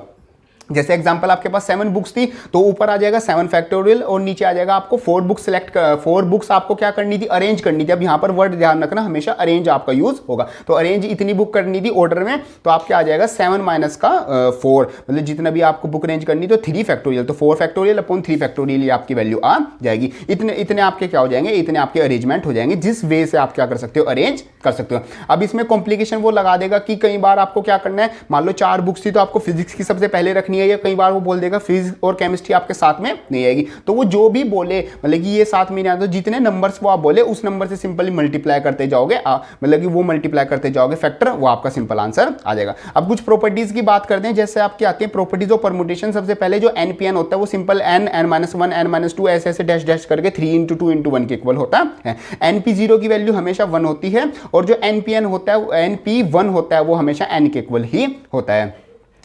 और नेक्स्ट आपका आता है npn-1, वो किसके इक्वल होता है, वो n फैक्टोरियल के इक्वल ही होता है। मींस जैसे आपका जो np1 है और जो npn-1 है वो दोनों आपके क्या होंगे, आपस में n फैक्टोरियल के इक्वल ही होंगे, क्योंकि 1 फैक्टोरियल भी 1 होता है और जो आपका n फैक्टोरियल सोल्व करके वो भी लास्ट तक 1 तक जाता है। पॉइंट आपका नेक्स्ट आता है npr किसके इक्वल हो गया, सिंपल n-1 pr-1 आपके इक्वल हो गया। मींस सिंपल पॉइंट ये है कि अगर आपके पास जो भी टोटल नंबर है अगर आप उनको सामने मल्टीप्लाई कर देते हो तो वो जो एक वैल्यू है ऊपर वाली जो n वाली है वो क्या होती जाएगी, कम होती जाएगी, जो कि इस तरीके से मैंने यहां पर लिख रखी है। आगे बात करते हैं npr अपॉन npr-1 हमेशा किसके इक्वल होगा, n माइनस का r+1 के इक्वल होगा। मींस ये रिलेशन आप क्या कर सकते हो, यूज कर सकते हो। ये सब कुछ आ जाता है हमारा रिलेटेड टू परमुटेशन। आगे बात करते हैं कॉम्बिनेशन। कॉम्बिनेशन का मतलब होता है selection made by taking some of और all irrespective of their arrangement. देखो वहां पर आपकी क्या आती, मान लो 7 बुक थी तो 7 बुक में से आपको 4 बुक क्या करनी थी, अरेंज करनी थी कि फर्स्ट पे कौन आएगा, सेकंड पे कौन आएगा, थर्ड पे कौन आएगा और फोर्थ पे कौन आएगा। अब यहां पर आपका क्या है, 7 बुक है, 7 बुक में से आपको 4 बुक क्या करनी है, सिलेक्ट करनी है। पहले कोई सी कर लो, दूसरी कोई सी कर लो, तीसरी भी कोई सी कर लो और लास्ट में कोई भी आ जाए उससे कोई फर्क नहीं पड़ता, बट आपको क्या करनी है, सिलेक्ट करनी है। For example cricket team select करनी है, 20 टोटल प्लेयर खड़े हुए हैं तो उसमें से 11 प्लेयर उठाने, तो मेरे पास कितने तरीके हैं उनको क्या करने के लिए, सिलेक्ट करने के लिए, उस चीज को हम बोलते हैं कॉम्बिनेशन। डिनोट करते NCR से, NCR किसके इक्वल होता है, n factorial upon r factorial into n minus का r फैक्टोरियल। n मतलब हो गए हमारे टोटल नंबर जितने जिसमें से हमें सिलेक्शन करना है, और r मतलब कि जितने हमें सिलेक्ट करने हैं। जैसे टोटल बुक है 7 और मुझे 4 सिलेक्ट करनी है तो 7 हो गया n, और जो यहां पर r हो गया वो हमारे पास क्या हो गया, 4 हमारी वैल्यू आ गई। बात करते हैं प्रॉपर्टीज की। प्रॉपर्टीज में जैसे nc0 की वैल्यू होती है हमेशा ncn के इक्वल होती है, और दोनों आपस में इक्वल होकर 1 के इक्वल आती है। ये आप मतलब कि क्वेश्चन में आप ये चीजें यूज करोगे। यहां पर nc1 किसके इक्वल होता है, ncn-1 के इक्वल होता है, और वो किसके इक्वल आता है, वो n के इक्वल ही आता है। मींस जो टोटल नंबर ऑफ हमारे ऑब्जेक्ट्स हैं, टोटल नंबर ऑफ प्लेयर्स हैं, वो उसके इक्वल ही आता है। आगे बात करते हैं ncr किसके इक्वल होता है, वो npr अपॉन r फैक्टोरियल के इक्वल होता है। मींस p मतलब यहां पर परमुटेशन है तो आप ये वाला फॉर्मूला भी यूज कर सकते हो। NCR प्लस का NCR-1 किसके इक्वल होगा, हमेशा n+1 अपॉन n+1 CR के हमारे पास इक्वल होगा। मींस जैसे NCR तो किसके इक्वल है, simple n factorial upon r factorial into n minus का r फैक्टोरियल। तो अगर मेरे पास एक r है और फिर उसमें मैं r माइनस 1 वाला वैल्यू प्लस कर दूं तो वो किसके इक्वल आएगा, n प्लस 1 अपॉन r के n प्लस 1 CR के इक्वल आएगा। ठीक है, नेक्स्ट बात करते हैं NCR किसके इक्वल होता है, हमेशा n माइनस r के इक्वल होता है। मींस इन दोनों का अगर अलग अलग कॉम्बिनेशन निकालो तो दोनों वैल्यू आपस में इक्वल आएगी। नेक्स्ट एक रिलेशन आता है जो कि आता है r into NCR minus 1 is equal to n minus r plus 1 into NCR minus 1, ये रिलेशन आपस में इक्वल आता है। देखो C जहां पर है वो कॉम्बिनेशन है, n का मतलब टोटल नंबर ऑफ ऑब्जेक्ट्स और r का मतलब कि जो सिलेक्टेड ऑब्जेक्ट्स हैं वो। कॉम्बिनेशन का मतलब हो गया आपको सिलेक्ट करने हैं, सिंपल, आपको ऑर्डर से फर्क नहीं पड़ता। आपको मान लो 10 चीजें सामने रखी हुई हैं तो आपको 5 चीजें उठानी है, फर्क नहीं पड़ता कौन पहले आएगी कौन बाद में। अगर वो लगाना चाहे कि ये चीजें पहले उठानी है बाद में तो वो सिंपल मल्टीप्लाई कर देंगे। आपका सिलेक्शन का मतलब हो गया कॉम्बिनेशन। और अगर आपको अरेंज करनी है चीजें, वो 10 चीजें रखी हुई हैं, 10 चीजों को 1 2 3 ऐसे ऑर्डर में अरेंज करनी है तो आप यूज करोगे अपना परमुटेशन। ये सब कुछ आ जाता है हमारे related to combination and permutation. So next आपका चैप्टर आता है बायनोमियल थ्योरम। देखो बायनोमियल थ्योरम भी काफी इंपॉर्टेंट थ्योरम होती है। इसमें आप क्या कर सकते हो, जैसे a प्लस बी का होल स्क्वायर, आपने फॉर्मूला पढ़ा हुआ है A square plus B square plus का 2ab, और ऐसे ही आपका आता है a माइनस बी का whole square A square plus B square minus का 2ab। तो ये आपके क्या हो गए, एक तरीके से आइडेंटिटीज हो गई। लेकिन अगर मैं यहाँ पर a प्लस का क्यूब कर दूं, उसका भी आपको फॉर्मूला पता है। अगर मैं a प्लस बी की पावर 4 5 6 19 15 या फिर 500 या 1000 इतनी मतलब जब बड़ी बड़ी पावर कर दूं तो वहां पर फॉर्मूला तो फिर भी बन जाएगा, बट आपको वो फॉर्मूला याद करने में क्या होगी, प्रॉब्लम होगी। तो उन सब के लिए क्या किया हुआ है, एक जनरल फॉर्मूला बनाया हुआ है। मींस a प्लस बी की पावर क्या कर दो, n कर दो, तो उसके लिए एक जनरल फॉर्मूला आता है जिसको हम बोलते हैं सिंपल बायनोमियल थ्योरम। जो कि कैसे आती है, जैसे फॉर एग्जांपल आपके पास एक अलजेब्रिक एक्सप्रेशन है जो कि किसके इक्वल है, x प्लस a के इक्वल आता है। मींस x एक वेरिएबल होगा, a हमारे पास क्या हो गया, एक कांस्टेंट टर्म हो गई। तो x प्लस a की पावर अगर n है, n कुछ भी नंबर हो सकता है, आपका कोई भी नेचुरल नंबर हो सकता है, तो वहां पर आप क्या कर सकते हो, उसको एक्सपेंड कर सकते हो। एक्सपेंड किस तरीके से होगा, आपके कॉम्बिनेशन जैसे यहां पर आपका यूज होगा कॉम्बिनेशन। ठीक है, जो कि किसके इक्वल होता है, x प्लस का a की पावर n किसके इक्वल होता है, x की पावर n प्लस का nc1 x की power n minus 1 a plus का nc2 x की पावर n माइनस का 2 इंटू a स्क्वायर। इसमें क्या होगा, जो x की पावर है वो क्या होती जाएगी, वो रिड्यूस होती जाएगी। सिंपल मतलब कि आप पॉइंट समझो, सबसे पहले तो आपने x की पावर n प्लस कर दिया, फिर आप क्या करोगे, पहले nc1 करोगे, सेकंड टर्म में nc2 होकर थर्ड टर्म में nc3 होता जाएगा। और जो x की पावर है वो क्या होती जाएगी, रिड्यूस होती जाएगी। मींस पहले वाले में आप n-1 करोगे, फिर n-2 करोगे, n-3 करोगे, ऐसे ऐसे करते करते x की पावर 0 तक आप पहुंच जाओगे। और जो a की पावर है वो बढ़ती आपकी जाएगी। मींस फर्स्ट वाली टर्म में आपने a लिखा, फिर आप a स्क्वायर लिखोगे, फिर आप a क्यूब लिखोगे, और a की पावर n तक आपकी वैल्यू जाती जाएगी। इस पूरी इक्वेशन को सोल्व करके आप निकाल सकते हो x प्लस a की पावर n की वैल्यू आएगी। इसमें जो नंबर ऑफ टर्म्स आती है वो आपकी n+1 आती है। मींस जैसे यहां पर x प्लस की a की पावर मान लो 7 थी, तो जो आपकी नंबर ऑफ टर्म्स आएंगी वो आपकी 8 आएंगी, क्योंकि एक तो जो nc1 से लेके ncn तक होगी उतनी नंबर ऑफ टर्म्स होगी n, और साथ में जो x की पावर n है वो +1 आपका हो जाता है। ये आ जाती है आपकी सिंपल सी एक बायनोमियल थ्योरम। इससे भी एग्जामिनेशन में क्या होता है, पक्का क्वेश्चन आता है। आगे हम यहां पर एक रिलेशन की बात करते हैं जो कि आता है समीशन के कहां से 0 से लेके n तक, जिसमें क्या आता है nck इंटू a की पावर n माइनस का k b की पावर k। ये किसके लिए स्टैंड करता है, इसका मतलब ये होता है कि nc0 a की पावर n b की पावर 0 प्लस का nc1 a की पावर n माइनस 1 का b 1। इसमें पॉइंट क्या है कि यहां पर जो x प्लस a कर रहे थे वहां पर हम क्या कर देते हैं, a प्लस का b हम कर देते हैं। तो यहां पर हमारा जो k है वो 0 से लेके n तक होता है, तो सिंपल इसमें वही चलेगा अपना, जो nc0 है फिर nc1 आएगा फिर nc2 आएगा, ऐसे लास्ट तक nc तक आ जाएगा। और जो a की पावर n से शुरू कर रहे हैं और माइनस माइनस करते करते n माइनस a की पावर 0 तक चला जाएगा, और b की पावर हम शुरू में रखते हैं 0 और फिर वो 1 2 3 3 करते 3 4 5 करते करते वो b की पावर n तक चला जाता है। इसको भी अगर एक्सपेंड कर दे तो ये इक्वल आता है। यह आ जाता है हमारा रिलेटेड टू बायनोमियल थ्योरम। अब यहां पर हमें जनरल टर्म निकालनी है। मींस अगर किसी एक्सप्रेशन को सोल्व करके बायनोमियल थ्योरम हमने सोल्व की, वहां पर 50 टर्म आई है, तो फॉर एग्जांपल मेरे को 37th वाली टर्म निकालनी है, तो मैं निकाल सकता हूं, t से डिनोट करते हैं, t is equal to r plus का 1 is equal to ncr x की पावर n माइनस कार इंटू a की पावर r। मीन्स ncr क्या करेंगे, n तो टोटल नंबर ऑफ टर्म्स होगी, उसका कॉम्बिनेशन निकाल देंगे r टर्म्स को लेके। r मतलब कि कितनी वहां पर कौन से नंबर की वो टर्म निकालनी है, मीन्स 37th निकालनी थी तो वहां पर 37th रख देंगे। ऐसी n और a हमारे पास जो कांस्टेंट नंबर था उसकी वैल्यू रख के ये यूज करके हम क्या निकाल सकते हैं, ये एक्सप्रेशन यूज करके हम जनरल टर्म निकाल सकते हैं। अब बात करते हैं मिडल टर्म की, जहां से एग्जामिनेशन में ज्यादा चांसेस होते हैं क्वेश्चन निकालने के। अगर मेरे को मिडल टर्म निकालनी है, फॉर एग्जांपल कोई एक्सप्रेशन है उसकी जो n की वैल्यू है वो ओड है, तो मान लो वो 5 है, तो 5 नंबर ऑफ टर्म्स कितनी आएंगी, वहां पर नंबर ऑफ टर्म्स 6 आएंगी। क्यों? क्योंकि हमेशा नंबर ऑफ टर्म्स n+1 आती है ना, तो वहां पर नंबर ऑफ टर्म्स होगी n+1 मींस वो क्या होगी, एक इवन हमारे पास क्या होगी, टर्म्स होगी। तो वहां पर हमारे पास हमेशा दो मिडल टर्म आएंगी जो कि आएंगी n+1/2 th and n+1/2 +1 th। हमारे पास ये दो क्या आ जाएंगी, मिड टर्म आ जाएंगी। ऐसे अगर हमारे पास जो n की वैल्यू है वो इवन हो तो हमारे पास नंबर ऑफ टर्म्स क्या आएंगी, वो ऑड आ जाएंगी। फॉर एग्जांपल हमारे पास जो n की वैल्यू थी वो 6 थी, तो जो नंबर ऑफ टर्म्स आ जाएंगी वो क्या आ जाएंगी, 6 + 1 यानी 7 आ जाएगी। तो 7 नंबर ऑफ ऑड टर्म्स है, तो वहां पर जो हमारी मिड टर्म होगी वो किसके इक्वल होगी, n+1 +1/2 th के इक्वल हमारी होगी। फॉर एग्जांपल n अगर मेरे पास यहाँ पर कितना था, 6 था, तो 6 + 1 + 1 यहाँ पर क्या आ जाएगा, 6 7 8 8/2 यानी 4। तो फोर्थ वाली टर्म जो होगी, मतलब जो मैं यहाँ पर पूरा बायोनोमियल एक्सपेंशन एक्सपेंड करूंगा तो उसमें 4 नंबर की टर्म होगी, वही मेरी क्या होगी, मिडल टर्म होगी। और 4 नंबर की टर्म अगर मैं डायरेक्टली बिना सोल्व करे निकालना चाहता हूँ तो मैं अपना जनरल टर्म वाले फॉर्मूले से निकाल सकता हूँ। नेक्स्ट हम बात करते हैं rth term from the last. Means मैं फर्स्ट सेकंड थर्ड स्टार्टिंग से काउंट कर रहा हूँ, तो अगर मैं पीछे से फर्स्ट सेकंड थर्ड काउंट करना स्टार्ट कर दूँ तो rth term from the last कैसे निकालोगे, वो आपकी आ जाएगी n - r प्लस के 2 के इक्वल आ जाएगी। मींस आप क्या करोगे, n में से r माइनस कर दोगे, उसमें 2 प्लस कर दोगे, तो आपके पास वैल्यू क्या आ जाएगी, आपके पास वैल्यू r टर्म आ जाएगी फ्रॉम द लास्ट। बाकी कुछ रिलेशन प्रॉपर्टीज की बात करते हैं। जो NCR होता है वो हमेशा NC n - r के इक्वल होता है, और जो अगर NCP है वो अगर NCQ के इक्वल आता है। मींस आपके पास जो टोटल ऑब्जेक्ट्स थे वो n थे, और एक बार आपने P सिलेक्ट किया, एक बार आपने Q सिलेक्ट किए, और वो दोनों का जो कॉम्बिनेशन सोल्व करके वैल्यू आई वो आपस में इक्वल है। तो यहाँ पर आपकी वैल्यू क्या हो सकती है, या तो P हमें P क्या होगा, Q के इक्वल होगा, या फिर जो N है वो P + Q के इक्वल होता है। ये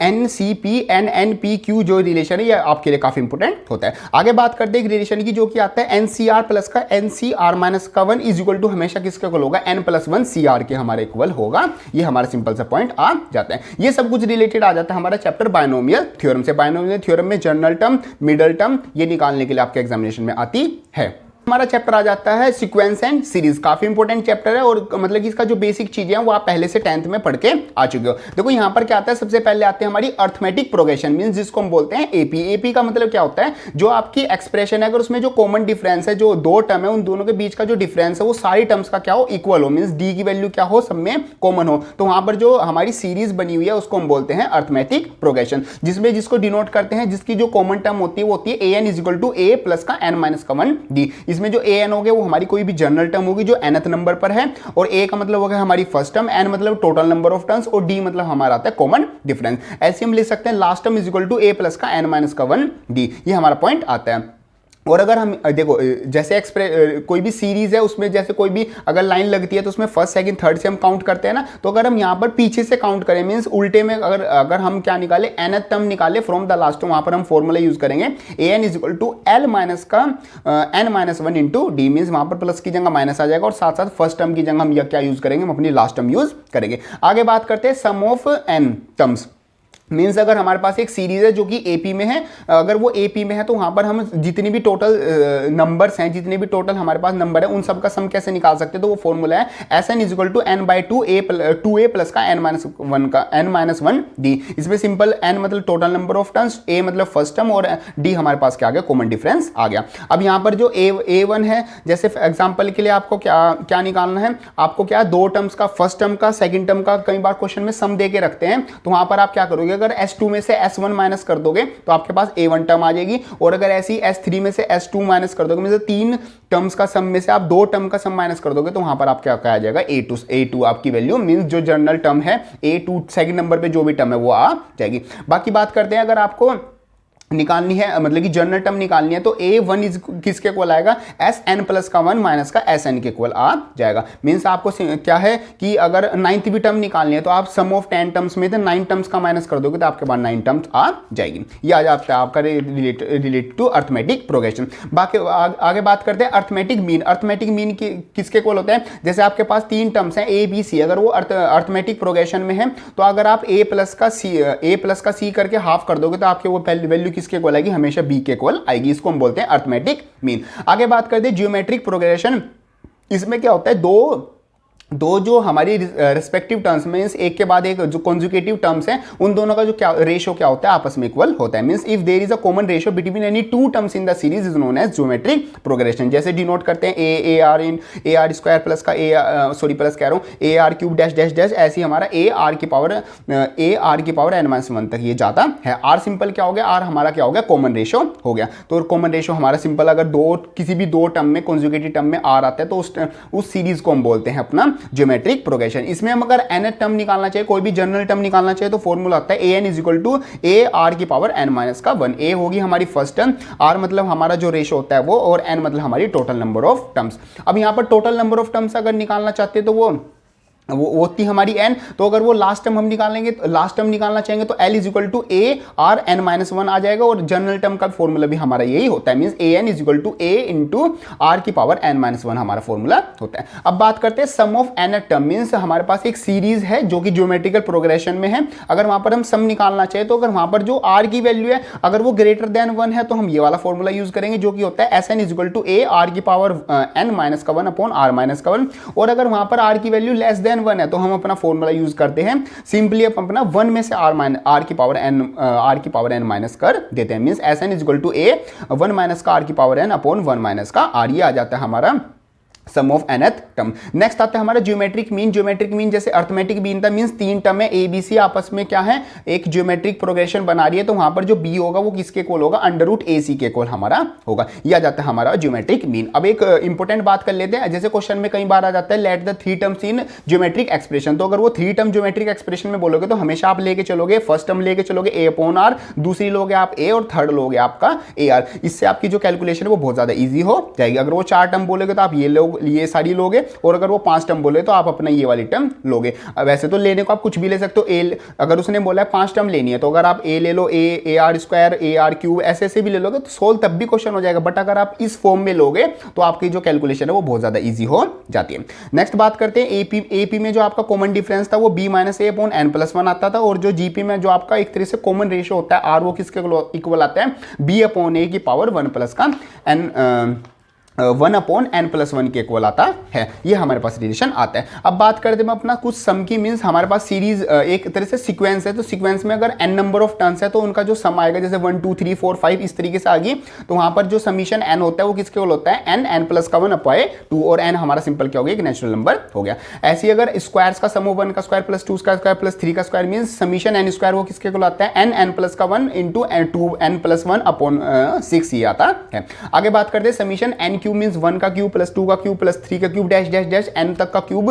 हमें करना है, तो वो किसके इक्वल आएगा, summation n cube is equal to n square into n plus 1 का होल स्क्वायर बाय 4, ये हमारे इसके इक्वल आएगा। या फिर लिख सकते हैं summation n cube is equal to summation n का होल स्क्वायर, ये हमारे रिलेशन आता है। अब एक बात करते हैं, इफ जो हमारा tn मींस जो जनरल टर्म है वो किसके इक्वल हो, a n की पावर क्यूब प्लस का b n स्क्वायर प्लस का c n प्लस का d हमारे पास इसके इक्वल हो, तो वहां पर जो हमारा समीशन होगा, समीशन n टर्म्स का जो समीशन आ जाएगा, अगर सारे जो जितने भी नंबर है वो सब सीक्वेंस में, तो वहां पर आएगा a into summation n cube plus का b into summation n square plus का c into summation n plus का हमारे पास dn के इक्वल आएगा। d हमारे पास सिंपल कॉमन मतलब कॉमन नहीं, जो हमारे पास d क्या हो गया, जो हमारे पास यहाँ पर लास्ट में कांस्टेंट था वो, तो मतलब इस चीज को हम इस तरीके से यूज कर सकते हैं। नेक्स्ट आता है sum to infinite of geometrical progression. Geometrical progression अगर आपका इनफाइनाइट तक जा रहा है तो वहां का जो सम होगा वो किसके इक्वल होता है, a बाय r माइनस 1 के इक्वल होता है, जिसमें जो r है, r की वैल्यू 1 से छोटी होती है और -1 से क्या होती है, बड़ी होती है। और अगर यहां पर r की वैल्यू इक्वल टू 1 आ जाए तो सिंपल आप जो Sn का फॉर्मूला यूज कर लोगे वो n into a formula use कर लोगे। a मतलब फर्स्ट टर्म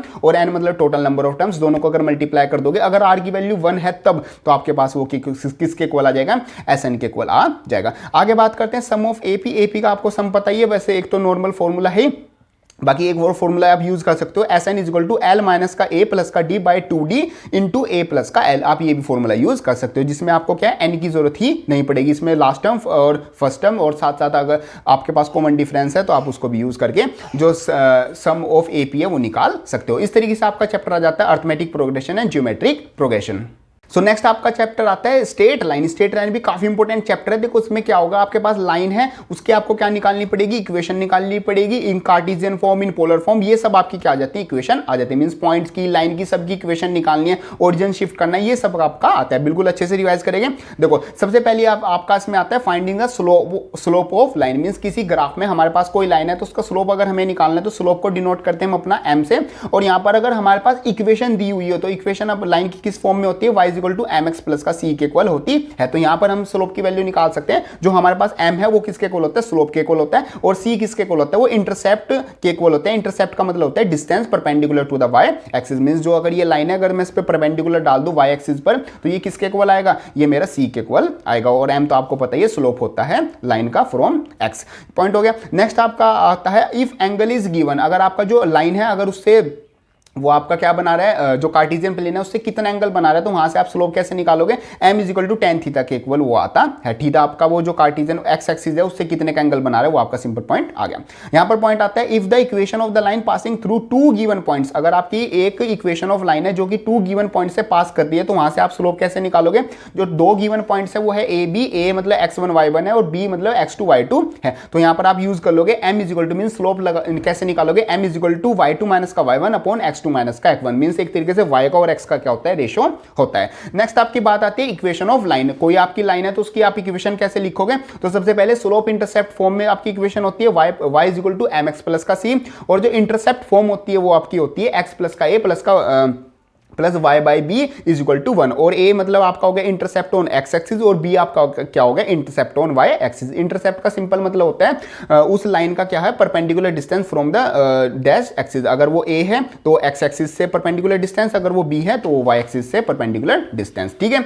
नेक्स्ट हम बात करते हैं नॉर्मल फॉर्म। नॉर्मल फॉर्म का मतलब क्या होता है, अगर आपकी कोई भी लाइन है अगर उससे ओरिजिन से उस पर परपेंडिकुलर डाला जाए तो वहां पर आपकी आती है नॉर्मल फॉर्म। तो उस लाइन की जो इक्वेशन आएगी वो आएगी x cos अल्फा प्लस का y sin अल्फा = p के इक्वल हमारा आता है। और p क्या है, p मतलब हमारे पास जो ओरिजिन है और जो लाइन है उन दोनों के बीच का जो परपेंडिकुलर डिस्टेंस है वो हमारे पास आता है। जैसे आप अपना ये यहां पर मैंने फिगर बनाई हुई है उसमें भी एक बार चेकआउट कर सकते हैं। आगे बात करते हैं finding the equation of line. अभी तक तो हम इक्वेशन ऑफ लाइन को हमें लिखी हुई मिल रही थी तो हम उनको सोल्व कर रहे थे, या फिर हमने क्या स्लोप निकाला, एक इक्वेशन ऑफ लाइन दी थी उससे हमने स्लोप निकाला different types of equation of line से। अब अगर हमें क्या इक्वेशन ऑफ लाइन फाइंड करनी है तो सबसे पहले हम क्या कैसे कर सकते हैं, अगर हमें क्या स्लोप दिया हो और वो किसी एक पॉइंट से x1 y1 पॉइंट से अगर मतलब कि क्रॉस हो रही हो तो उन दोनों की हेल्प से हम कैसे निकाल सकते हैं, तो y माइनस का y1 = mx माइनस का x1। इस रिलेशन को यूज करके हम क्या निकाल सकते हैं, इक्वेशन ऑफ लाइन निकाल सकते हैं। आगे बात कर सकते हैं अगर equation of line passing through the given point a and b। अगर वो एक हमारे पास क्या है, एक लाइन है, उसकी जो इक्वेशन ऑफ लाइन है वो 2 गिवन पॉइंट से पास हो रही है तो वहां पर हम इक्वेशन ऑफ लाइन कैसे निकालेंगे, वो निकालेंगे y माइनस का y1 * y2 माइनस का y1 अपॉन x2 माइनस का x1 इंटू x माइनस का x1। ये सब कुछ फॉर्मूला पूरा यूज करके हम क्या निकाल सकते हैं, इक्वेशन ऑफ लाइन निकाल सकते हैं। नेक्स्ट आपका आता है एंगल बिटवीन 2 लाइंस। तो अगर कोई 2 लाइन है उन दोनों के बीच का जो एंगल निकलेगा वो कैसे निकलेगा, अगर दोनों लाइन का अगर आपको स्लोप दे रखा है, फर्स्ट लाइन का m1 है, सेकंड लाइन का m2 है, तो दोनों का आपका निकलेगा tan थीटा = m1 माइनस का m2 अपॉन 1 प्लस का m1 m2 का मॉडुलस। मींस ये आपका जो भी आपका स्लोप आएगा, नहीं जो आपका एक तरह से एंगल आएगा वो क्या आएगा, पॉजिटिव वैल्यू आएगी। अगर जो m1 है वो m2 के इक्वल है, दोनों स्लोप अगर आपस में इक्वल है तो जो दोनों लाइंस है वो क्या है, आपकी पैरेलल है। और अगर जो m1 m2 को जो मल्टीप्लाई करके वैल्यू आ रही है वो आपकी -1 के इक्वल आ रही है, इसका मतलब दोनों लाइन आपके क्या है, एक दूसरे के परपेंडिकुलर है। नेक्स्ट बात करते हैं perpendicular distance from point x1 y1 to the line. Means एक लाइन है आपकी, उसकी कोई भी इक्वेशन है या कोई भी वो लाइन है, उसका परपेंडिकुलर डिस्टेंस फाइंड करना है पॉइंट x1 और y1 से। कुछ इस तरीके से आता है, मतलब एक ये लाइन हो गई, इसका कोई भी कहीं पर भी किसी भी स्पेस में कोई पॉइंट है p, उसका परपेंडिकुलर डिस्टेंस फाइंड करना लाइन से, तो वो किसके इक्वल आएगा, d = ax1 प्लस का by1 प्लस का c √a² प्लस का b²। इन विच जो ab हो गया वो कोफिशिएंट हो गया xy का और जो c हो गया वो मेरी कांस्टेंट टर्म हो गई। नेक्स्ट बात करते हैं perpendicular distance between 2 parallel lines, जो कि हमें इक्वेशन दी हुई है y = mx प्लस का c1 और दूसरे की जो दूसरी लाइन है पैरेलल लाइन में वो है y = mx प्लस का c2। तो वहां के उन दोनों के बीच का जो परपेंडिकुलर डिस्टेंस है वो किसके इक्वल होता है, d = c1 माइनस का c2 upon √a² plus b² हमारा ये वैल्यू आती है। ये सब कुछ आ जाता है हमारे सारे फॉर्मूले जो कि आ जाते हैं रिलेटेड टू स्ट्रेट लाइन। आपके जितने भी फॉर्मूलेज आपको सारे पता होने चाहिए, क्योंकि एग्जामिनेशन में क्वेश्चन आपको पॉइंट्स दिए होंगे या फिर आपको स्लोप दिया होगा, आप किसी इक्वेशन ऑफ लाइन निकलवा लेंगे, या फिर आपके पास 2 इक्वेशन ऑफ लाइन होंगी, आपका परपेंडिकुलर डिस्टेंस निकलवा लेंगे, या फिर आपको स्लोप देके आपको पूछ लेंगे 2 लाइन का स्लोप है बताओ बताओ ये परपेंडिकुलर है या फिर ये दोनों क्या है, पैरेलल हैं। इस तरीके से एग्जामिनेशन में इस चैप्टर से क्वेश्चन आते हैं। इस तरीके से आ जाता है हमारा इस चैप्टर का रिवीजन। आपका चैप्टर आता है कोनिक सेक्शन। कोनिक सेक्शन जैसे हम पिछला चैप्टर पढ़ के आए थे स्ट्रेट लाइन, उसमें हमारे पास इक्वेशंस थी, लाइन की इक्वेशन थी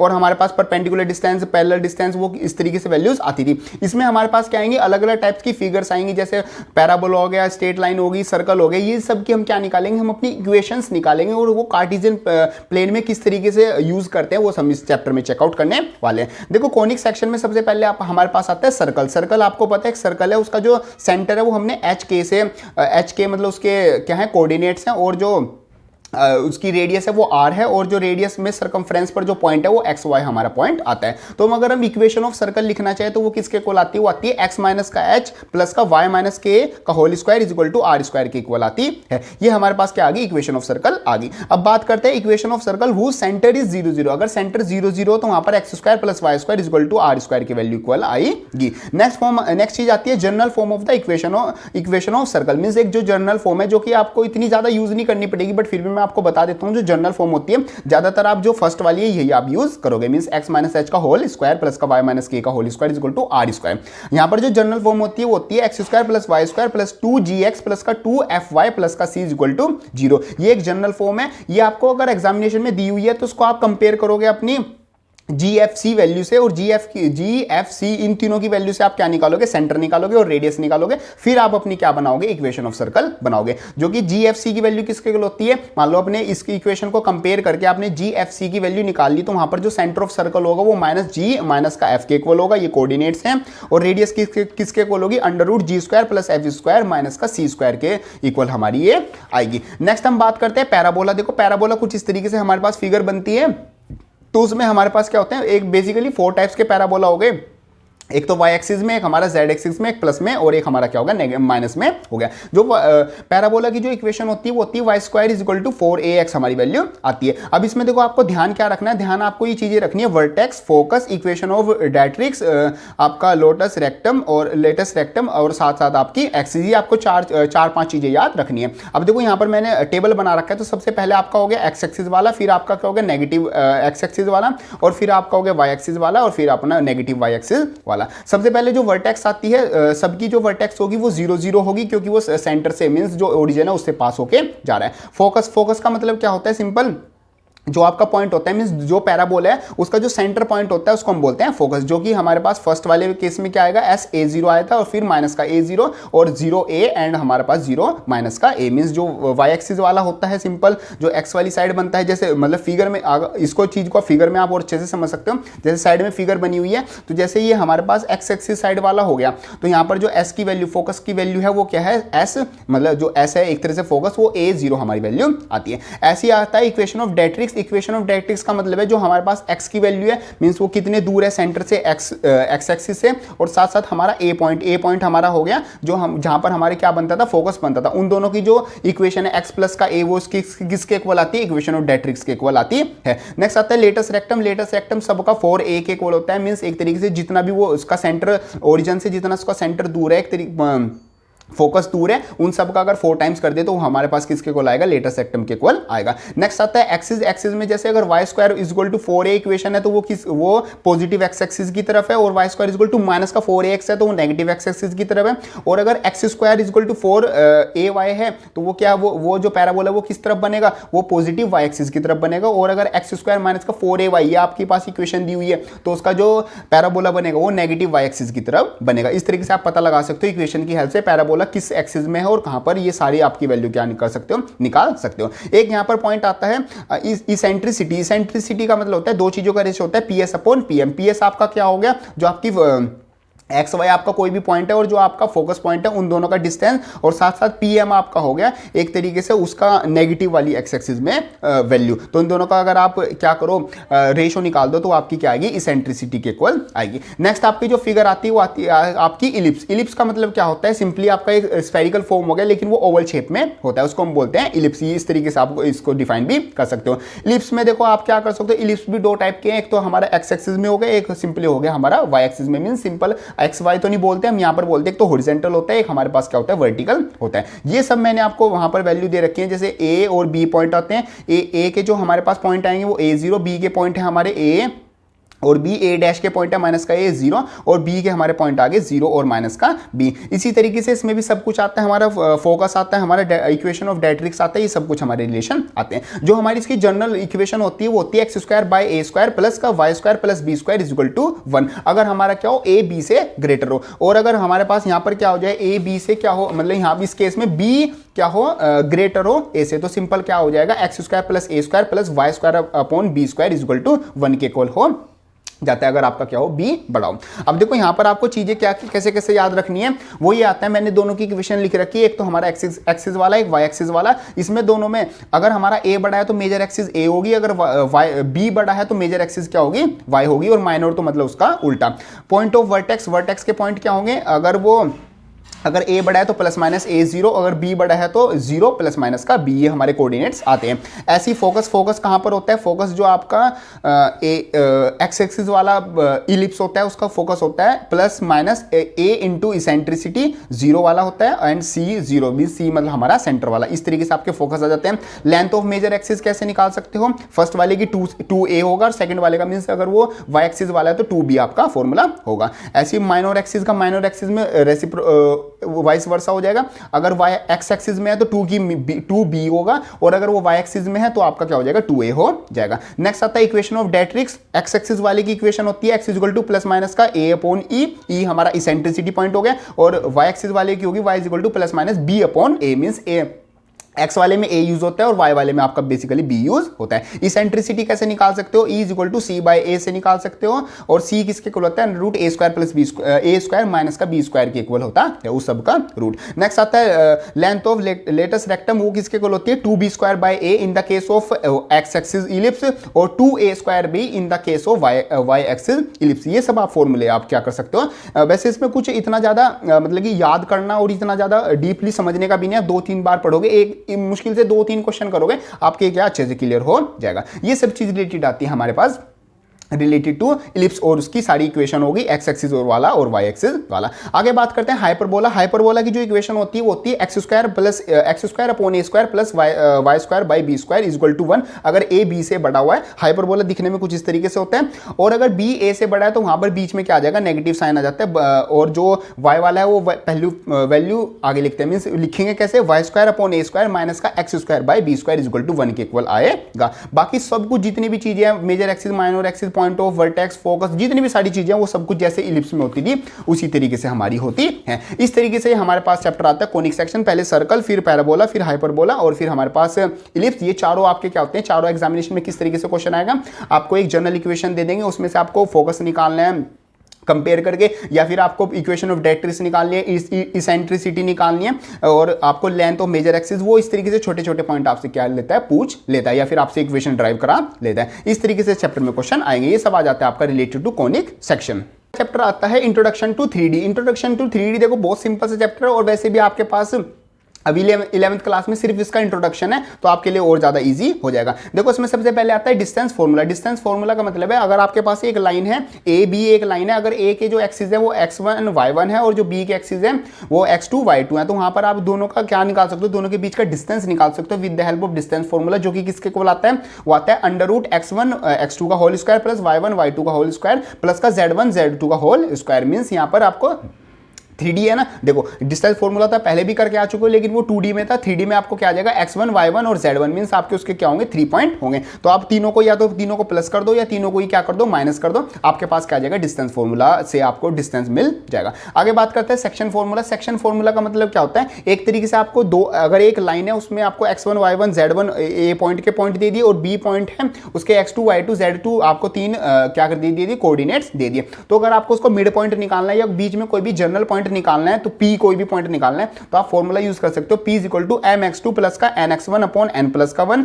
और जो y पॉइंट होगा वो ऐसे ही my2 प्लस का ny1 अपॉन m प्लस का 1, और जो z पॉइंट होगा वो होगा mz2 प्लस का nz1 अपॉन m प्लस का 1, और जो m है m मतलब कि जो a और p के बीच का डिस्टेंस है, और n मतलब कि जो b और p के बीच का डिस्टेंस है। ये सब वैल्यू रखने के बाद आप क्या निकाल सकते हो, आप अपना किसी भी जनरल पॉइंट P में बीच में क्या कोऑर्डिनेट्स होंगे उनके पॉइंट निकाल सकते हो। नेक्स्ट आपका आता है centroid of the circle, sorry circle कह रहा हूं, सेंट्रोइड ऑफ द ट्रायंगल। आपके पास एक ट्रायंगल है जिसकी x1 y1 z1 first vertex मतलब पॉइंट है, सेकंड x2 y2 z2 हो गया, और थर्ड आपका क्या हो गया x3 y3 और z3 आपकी क्या होगी वर्टेक्स होगी आपकी ट्रायंगल की। तो ये फॉर्मूला यूज करके मींस x1 प्लस का x2 प्लस x3 बाय 3 और ऐसी y और ऐसी z रेस्पेक्टिव में यूज करके आप क्या निकाल सकते हो, सेंट्रोइड निकाल सकते हो ट्रायंगल के, जो कि बीच के क्या होता है सेंट्रोइड का मतलब जो ट्रायंगल के बिल्कुल बीच का पॉइंट होता है वो। और यहां पर एक रिलेशन आता है, एक पॉइंट आता है मींस इंपॉर्टेंट पॉइंट, जो कि क्या होता है D divides PC in the ratio of A ratio B, A B ratio A C. Means अगर आपके पास एक ट्रायंगल है और मैं क्या डालूं ए पी एक लाइन डाल दूं किस पर, बी सी पर, तो जो ए पी मेरी लाइन होगी, जो बीच में लाइन है ए डी, वो किस जो ए सी जो बी सी पूरी लाइन है उसको A B ratio A B C A C में क्या करेगी, डिवाइड करेगी। ये सब कुछ आ जाता है आपका इंट्रोडक्शन टू 3D। देखो आपके पास अभी क्लास 11th में सिर्फ इंट्रोडक्शन है, तो यहां से आपका एक सेक्शन फॉर्मूला और साथ साथ आपका सेंट्रोइड ऑफ द सर्कल, बस ये चीजें निकालने को ही आती है। 2-3 नंबर का क्वेश्चन आएगा, ज्यादा का नंबर का क्वेश्चन भी नहीं आएगा। आप डिस्टेंस फॉर्मूला याद रख लेना, सेक्शन फॉर्मूला याद रख लेना, ये आपके लिए काफी मतलब कि बस पूरे चैप्टर में फुल मार्क्स लाने के लिए ये काफी हेल्पफुल रहेगा। ये सब कुछ आ जाता है आपका related to introduction to 3D। तो नेक्स्ट आपका चैप्टर आता है लिमिट्स एंड डेरिवेटिव। बहुत ज्यादा इंपॉर्टेंट चैप्टर है। यहां से बेसिकली आपका जो डिफरेंशिएशन वाला टॉपिक होता है या फिर आप बोल सकते हो कैलकुलस वाला पार्ट, वो आपका यहां से शुरू हो जाता है। देखो इसमें सबसे पहले आपकी आती है लिमिट। लिमिट का मतलब होता है कहां से जो आपका फंक्शन है वो कहां से कहां तक रेंज उसकी है, मींस 0 से लेके 10 तक या 0 से लेके 15 तक या माइनस का इनफाइनाइट से लेके प्लस का इनफाइनाइट तक आपकी क्या आपकी वैल्यू आती है। अब देखो सबसे पहले लिमिट आपकी आती है, दो तरह की लिमिट हो सकती है, एक तो 0/0 और एक हो सकती है आपको इनफाइनाइट बाय इनफाइनाइट। इनको कैसे सोल्व करना है, 0/0 अगर आपकी लिमिट आ रही है x की वैल्यू 0 से लेके 0 तक, तो आप वहां पर क्या करोगे, पहले उसके फैक्टर करोगे या फिर उसको क्या कर सकते हो एक्सपेंड कर सकते हो उस फंक्शन को, या फिर आप कर सकते हो लिमिट को चेंज करके उसको सोल्व कर सकते हो। और अगर आपकी इनफाइनाइट बाय इनफाइनाइट आपकी क्या है लिमिट है, तो आप वहां पर क्या कर सकते हो एक हाईएस्ट पावर लेके उसको सोल्व कर सकते हो, या फिर न्यूमरेटर और डिनोमिनेटर को डिवाइड करके आप सोल्व कर सकते हो। मींस उसको एक तरह से क्या होगी लिमिट चेंज होगी, या फिर आप क्या कर सकते हो जो हाईएस्ट पावर है उसको लेके सोल्व कर सकते हो। वैसे तो आपका इससे क्वेश्चन मतलब एग्जामिनेशन में इन लिमिट वालों से क्वेश्चन नहीं आता, जो क्वेश्चन है वो पूरा आपको डिफरेंशिएशन करने के लिए आता है, जो कि हम आगे समझेंगे। बाकी ये बेसिक सा पॉइंट्स है, मैंने आपको बता दिया। आगे बात करते हैं left hand limit and right hand limit. तो लेफ्ट हैंड लिमिट किसके कोल होती है, जैसे वो होती है हमारे पास, जैसे हमारे पास एक फंक्शन है fx, तो fx किसके कोल आ जाएगा, लिमिट 3 माइनस, मान लो उसकी लिमिट हो गई 3, तो limit 3 negative means left hand limit किसके कोल निकालेंगे, limit n tends to 0 f3 minus का h हम कर देंगे। और अगर वो राइट हैंड है तो हम क्या कर देंगे 3 प्लस का h कर देंगे। तो अगर लेफ्ट हैंड लिमिट और राइट हैंड लिमिट दोनों आपस में अगर इक्वल आती है तो इसका मतलब हमारी लिमिट क्या कर रही है, एग्जिस्ट कर रही है। मतलब आपके कुछ फॉर्मूलेज आते हैं रिलेटेड टू लिमिट। अगर आपका limit x tends to a है तो वहां पर आप फॉर्मूला यूज कर सकते हो x की पावर n माइनस का a की power n upon x minus का n, जो कि आप किसके इक्वल लिख सकते हो सोल्व करने के लिए, वो n इंटू a की पावर n माइनस 1 के इक्वल लिख सकते हो। नेक्स्ट आता है लिमिट x टेंड्स टू 0, जो वहां पर sin x अपॉन x की वैल्यू होगी वो हमेशा 1 के इक्वल होगी। और ऐसी अगर आपका लिमिट x टेंड्स टू 0 है तो sin half angle means sin x/2 upon x/2 भी किसके इक्वल होगा, वो 1 के इक्वल आता है। ये आप अपना डायरेक्ट रिलेशन यूज कर सकते हो, जो भी आप अपना लिमिट्स और कंटिन्यूटी वाले क्वेश्चन करोगे उसमें। नेक्स्ट हम बात करते हैं derivative by first principle. Means आप अपनी इक्वेशन को, फंक्शन को क्या कर रहे हो, डेरिवेट कर रहे हो। अगर आप फर्स्ट प्रिंसिपल को यूज करके, अगर क्वेश्चन में दिया हुआ है तो फर्स्ट प्रिंसिपल को यूज करके कैसे कर सकते हो, f dash is equal to means एक तरह f डैश x लिख लो या फिर y लिख लो, f dash x is equal to limit h tend to 0 f x plus का h माइनस का f x by h। Means यहां पर जो आपकी फंक्शन होगा उसमें पहले x प्लस h रख दोगे x की जगह, और फिर अपना x रख दोगे, डिवाइड कर दोगे h से, तो उसको डेरिवेट करने के बाद मींस उसको सोल्व करने के बाद आपके पास क्या आ जाएगा, फर्स्ट डेरिवेटिव प्रिंसिपल आ जाएगा। नेक्स्ट हम बात करते हैं कुछ डेरिवेटिव्स की, जो कि आपको डायरेक्ट याद भी होनी चाहिए, और ये आपके क्या मतलब जितने भी आप डिफरेंशिएशन करोगे वहां पर आपके यूज होंगे। जैसे सबसे पहले आता है कांस्टेंट का डेरिवेटिव आपका क्या होता है, 0 होता है, और cy means constant into y का डेरिवेटिव, y आपका क्या हो गया, कोई भी फंक्शन हो गया, तो कांस्टेंट आप बाहर ले लोगे और y का आप क्या कर दोगे, dy बाई dx हो जाएगा। ऐसे अगर dx की पावर n बाई dx है तो क्या हो जाएगा, जो पावर n है वो आगे आ जाएगी, मींस x की पावर n1 आपका हो जा जाता है। D by D x, E x का क्या होता है, ई एक्स होता है, log x का हमारा 1 बाई एक्स होता है, और a की पावर x का क्या होता है, a की पावर x log a हमारा होता है। ये सिंपल आपके पॉइंट आते हैं। ऐसे आपका log अगर आपका क्या हो, बेस a हो और log x बेस a है तो उसका जो डिफरेंशिएशन आएगा वो आएगा 1 by x log base a e, ये हमारी क्या आ जाएगी, वैल्यू आ जाएगी। ऐसे हमारे ट्रिग्नोमेट्री फंक्शन क्या आते हैं, साइन का जो डिफरेंशिएशन होता है वो कोस होता है, कोस का माइनस का साइन, tan का हमारा सेक स्क्वायर, कोस कोट x का हमारा माइनस का कोस स्क्वायर x, और सेक का क्या होता है, सेक एक्स टेन एक्स होता है, और कोसेक का क्या होता है, माइनस का कोट एक्स और कोस एक्स हमारा होता है। ऐसे ही आपके आते हैं इनवर्स फंक्शन आते हैं। अगर आपके पास फंक्शन है साइन इनवर्स एक्स का, तो आप उसका डायरेक्ट क्या लिख सकते हो, 1/√1 माइनस का एक्स स्क्वायर लिख सकते हो। ऐसी cos inverse x, tan inverse x, cot inverse और सेक इनवर्स और कोसेक इनवर्स, इन सब के क्या जाते हैं, आपके डिफरेंशिएशन आ जाते हैं। मींस ये dy/dx आपको करके डायरेक्ट ये वैल्यू आपको मिलती है। ऐसे ही आपका अगर आपके पास क्या हो, आपके पास कांस्टेंट और फंक्शन हो, तो सिंपल पॉइंट क्या है, कांस्टेंट को आप बाहर निकालोगे, कांस्टेंट का कोई डिफरेंशिएशन नहीं होता है, और जो उसमें फंक्शन है उसका डिफरेंशिएशन होता है। और ऐसे अगर आपका जो आप डिफरेंशिएट कर रहे हो बहुत सारे फंक्शन को, वो आपस में सब सम में है, तो आप क्या करोगे, इंडिविजुअल उनका क्या करोगे, डिफरेंशिएट करोगे, और जो आपकी वैल्यू आएगी उन सबको क्या कर दोगे, प्लस कर दोगे। ये आपका आता है रिलेटेड टू डेरिवेटिव। आगे बात करते हैं प्रोडक्ट रूल। प्रोडक्ट रूल का मतलब है आपके पास दो फंक्शन है, एक आपका f1 और एक आपका f2, अगर वो दोनों प्रोडक्ट में है तो आप उनको कैसे यूज करोगे, पहले f2 को आप एज अ कांस्टेंट रखोगे, f1 का डेरिवेटिव कर दोगे, फिर प्लस करोगे जो आपका f1 था, अब उसको कांस्टेंट रखोगे, फिर आप क्या कर दोगे, f2 का क्या कर दोगे, डेरिवेटिव कर दोगे, और दोनों को प्लस करने के बाद आपके पास क्या आ जाएगा, मतलब कि दोनों का डेरिवेटिव आ जाएगा। ऐसे आपका division rule means f1x bye f2x होगा, दोनों फंक्शन डिवाइड में है, तो पहले आप क्या करोगे, f2 को कांस्टेंट रखोगे, f1 का डेरिवेटिव कर दोगे, फिर आप बीच में माइनस लगा के f1 को कांस्टेंट रखोगे, f2 का डेरिवेटिव कर दोगे, और नीचे को दोनों को डिवाइड कर दोगे, जो आपका सेकंड फंक्शन है उसके स्क्वायर से आप क्या कर दोगे, सिंपली डिवाइड कर दोगे, तो आपके पास जो डिवीजन रूल है वो लग जाएगा। नेक्स्ट ऐसे ही आपका आता है चेन रूल। चेन रूल आपका कब लगता है, अगर आप डेरिवेटिव कर रहे हो x के रेस्पेक्ट में, लेकिन वहां पर अगर पावर में या किसी भी चीज में कोई अलग वेरिएबल है, तो वहां पर आपका लगता है चेन रूल। जैसे fx आपका sin की पावर n x दिया हुआ है, तो वहां पर आपका ना fx मान लोगे, fx equal to sin x की पावर n मान लोगे, और जो d/dx fx का हो जाएगा वो आ जाएगा d/dx sin x की पावर n, ये आपका वैल्यू आ जाएगा। मींस आप x के रेस्पेक्ट में क्या करते जाओगे, उसको डेरिवेट करते जाओगे, जो कि किसके इक्वल आता है, ये वाला n sin x की power n-1 into cos x की वैल्यू आपका आ जाएगा। ये सब कुछ आ जाता है आपका रिलेटेड टू आपका जो भी डेरिवेटिव्स, लिमिट्स एंड डेरिवेटिव आ जाते हैं वो सब। ये जो हमने डेरिवेटिव्स और ट्रिग्नोमेट्री फंक्शन के जो इनवर्स के पढ़े हैं, ये आपके एग्जामिनेशन के लिए इंपॉर्टेंट होते हैं। कुछ इस तरीके से सारे क्वेश्चन आएंगे आपके, इनका सिंपल आपको कहेगा कि इसको डेरिवेट कर दो, डिफरेंशिएट कर दो, एक ही बात है, डिफरेंशिएट कर दो, और आपके पास ये इस तरीके से आपका आंसर आ जाएगा। ये आ जाता है आपका चैप्टर से रिलेटेड, जो कि आपका आता है लिमिट्स एंड डेरिवेटिव। तो नेक्स्ट आपका चैप्टर आता है स्टैटिक्स। देखो स्टैटिक्स आपका वही है जो आप अपना एक बेसिकली 6th-7th क्लास से पढ़ते आ रहे हो, वही सब कुछ आपकी चीजें इसमें आएंगी, बस थोड़ा सा एक एडवांस, जैसे आप अपना क्लास 11th में आ गए तो थोड़ा सा वो लेवल बढ़ा देगा,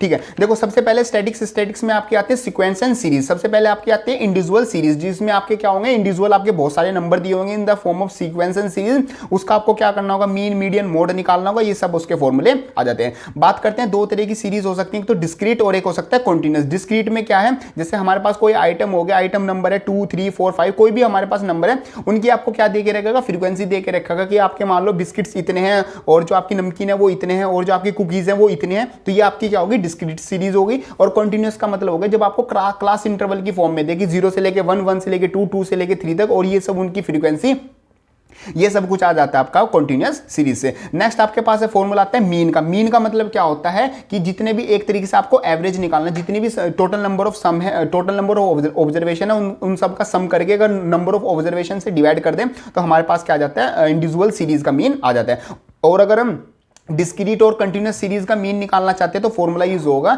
एक्स मीन, मींस एक तरीके से एक्स के ऊपर बार लगा देते तो हो जाता है mean is equal to summation f i x i upon f आई।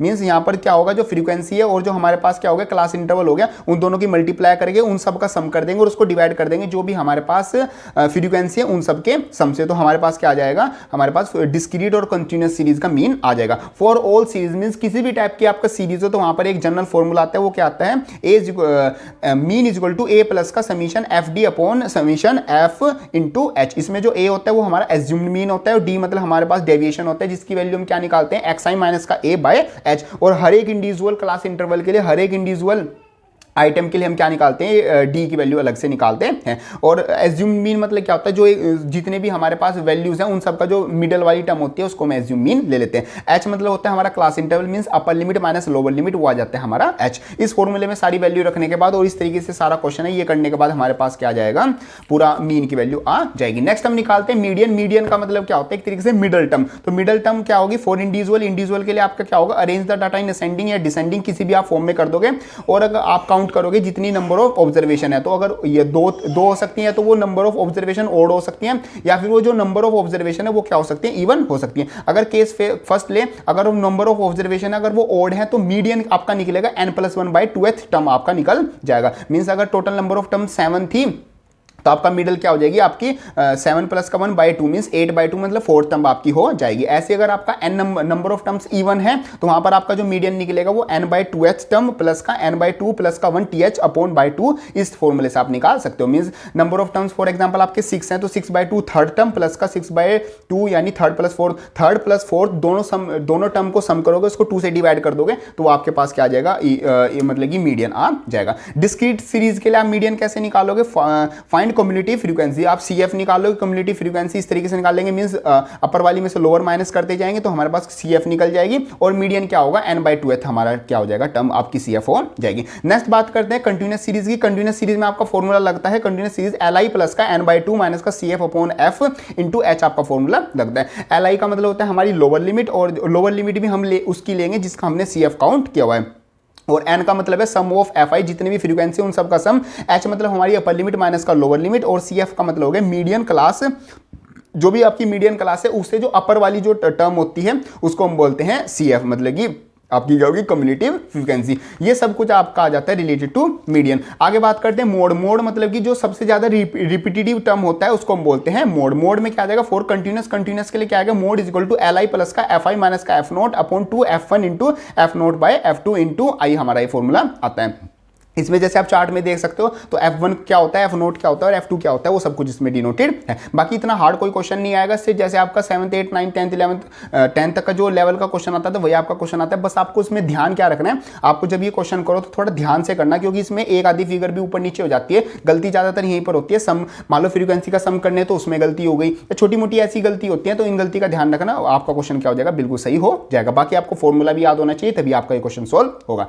बात करते हैं मीन डेविएशन। मीन डेविएशन आपके फॉर्मूले होते हैं, जैसे मीन डेविएशन अगर मीन के लिए निकालेंगे तो फॉर्मूला हमारा ये आएगा। मीन डेविएशन मीडियन के निकालेंगे तो ये रहे हमारे फॉर्मूले, और जो अगर हम मीन डेविएशन मोड के लिए निकालना चाहिए तो हमारे पास ये फॉर्मूला आएगा। ये सब कुछ हमारी वैल्यू आती है, और उसमें एक तरीके से जो x बार है वो मीन होता है हमारा सिंपल, m मतलब हमारा मीडियन, और जो z मतलब हमारा मोड आता है। नेक्स्ट एक चीज आती है वेरियंस। वेरियंस का मतलब क्या होता है, सिग्मा स्क्वायर। सिग्मा स्क्वायर किसके इक्वल आता है हमारे पास, ये हमारा फॉर्मूला होगा sigma square is equal to summation f x minus का x बार मोड का होल स्क्वायर बाय n, ये हमारी वैल्यू आती है। और n मतलब क्या है, समीशन ऑफ जितनी भी फ्रीक्वेंसी है, मीन सारी फ्रीक्वेंसी को सम कर दे तो n वैल्यू आ जाएगा। ये आ जाता है हमारे पास एक तरीके से वेरिएंस। वेरिएंस क्या होता है, सिग्मा स्क्वायर अगर उसका हम रूट कर दे मीन सिग्मा किसके इक्वल होता है, स्टैंडर्ड डेविएशन के इक्वल होता है। तो वेरिएंस निकाल के हम क्या कर देते हैं, उसका रूट कर देते हैं। ये वाला क्वेश्चन एग्जामिनेशन में पक्का आता है, वेरिएंस और स्टैंडर्ड डेविएशन निकालने का। तो सिंपल आप वेरिएंस निकालो, उसका क्या कर दो, रूट कर दो। और यहाँ पर रेंज क्या होती है, रेंज का मतलब होता है जो मैक्सिमम वैल्यू है अगर उसमें से आप मिनिमम वैल्यू माइनस कर दो, मीन मैक्सिमम से मिनिमम के जो बीच का डिस्टेंस होता है उसको हम बोलते हैं यहाँ पर अपनी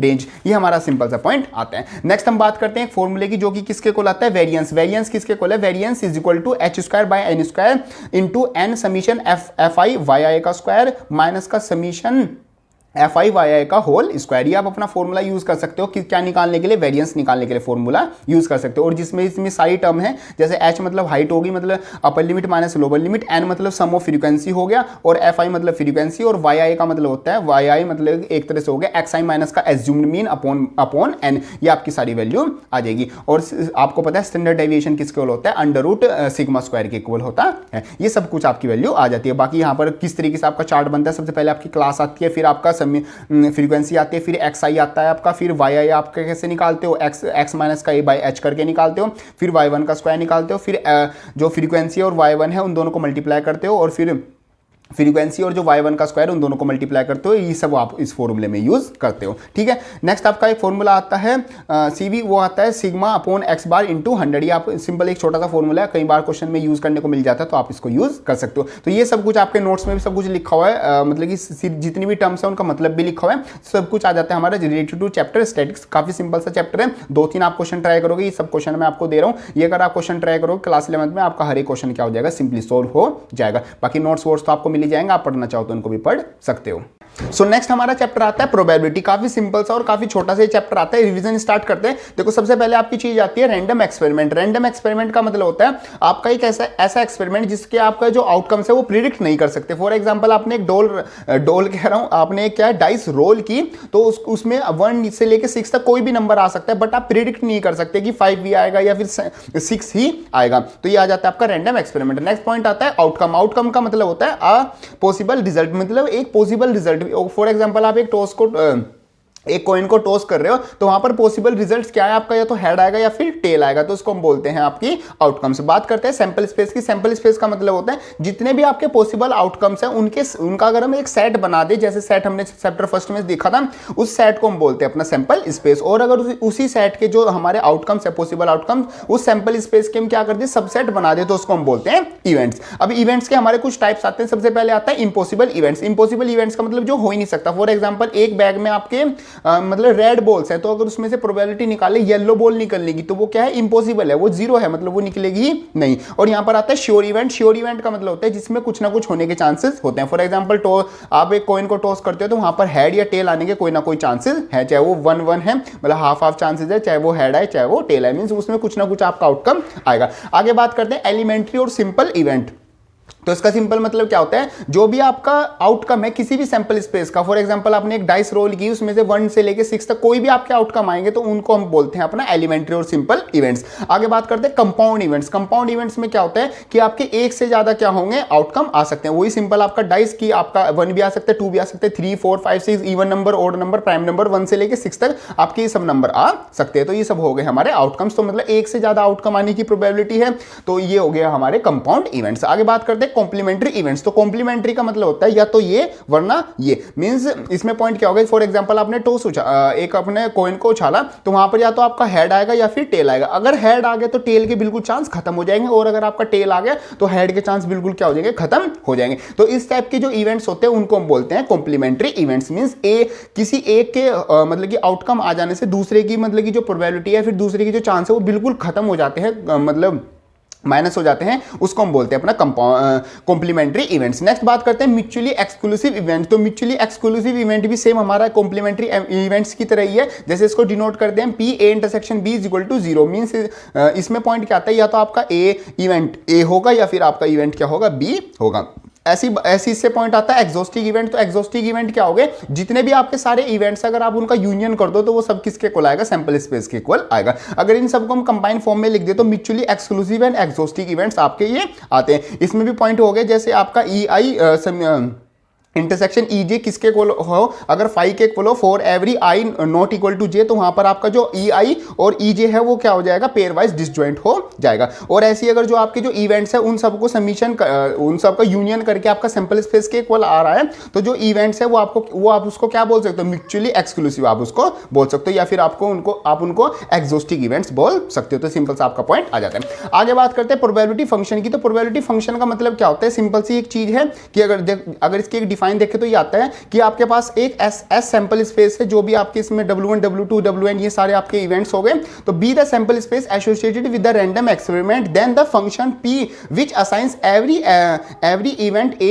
subset S to a unique non-negative real number PA is called आपका प्रोबेबिलिटी फंक्शन। मींस आपका क्या करेगा, जो भी आपका हर एक इवेंट है, मतलब जो A इवेंट है, जो भी सैंपल स्पेस का क्या है, एक तरीके से सबसेट है, वो हमेशा क्या करेगा, एक unique non negative real number से एसोसिएट करेगा। उस जो एसोसिएट कराएगा उस फंक्शन को हम बोलते हैं प्रोबेबिलिटी फंक्शन। और इसकी कुछ प्रॉपर्टीज होती हैं, मतलब इसकी वैल्यू 0 और 1 के बीच में होती है, इक्वल टू 0 और इक्वल टू 1 भी हो सकती है, और उसके बीच में भी कहीं पर लाई कर सकती है। PS हमारा 1 है, तो इसका मतलब जो PW1 PW2 मतलब हर एक का प्रोबेबिलिटी फंक्शन किसके इक्वल होगा, वो हमारा सबको अगर सम कर दें तो 1 के इक्वल हमारा आएगा। कुछ इस तरीके से हमारी इसकी क्या आ जाती है, एक तरीके से प्रॉपर्टीज आ जाती है। आगे बात करते हैं प्रोबेबिलिटी ऑफ इवेंट की। तो प्रोबेबिलिटी ऑफ इवेंट का मतलब क्या है, if there are n elementary elements associated with a random experiment and m them are a favourable outcome. ये तो बिल्कुल जैसे आप अपना पहले से पढ़ते आ रहे हो, मींस आपके क्या है कुछ आउटकम, मतलब आप टोटल आप जैसे डाइस को रोल कर रहे हो तो उसमें 1 से लेके 6 तक नंबर आ सकते हैं,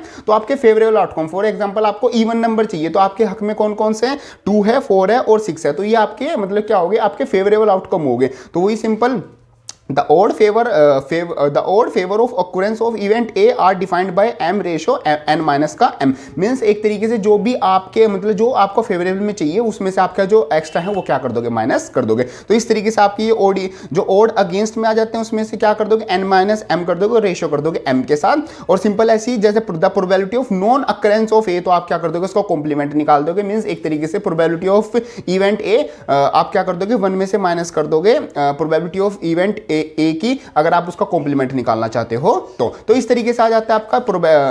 बाकी एक और चीज आती है इसमें, addition rule for probability function. तो इसमें क्या आता है, जैसे पी ए यूनियन बी किसके को होता है, पी ए यूनियन बी होता है हमारा पी ए प्लस का पी बी माइनस का पी ए इंटरसेक्शन बी, ये आपका आ गया। और ऐसी P A union B union C किसके को आता है, पी ए प्लस का पी बी प्लस का पी सी माइनस का पी इंटरसेक्शन बी माइनस का P A B intersection C and minus का P intersection C sorry A P A intersection C. और मतलब मेन पॉइंट ये यहाँ पर लिखा हुआ है, तो उस तरीके से आप देख सकते हो।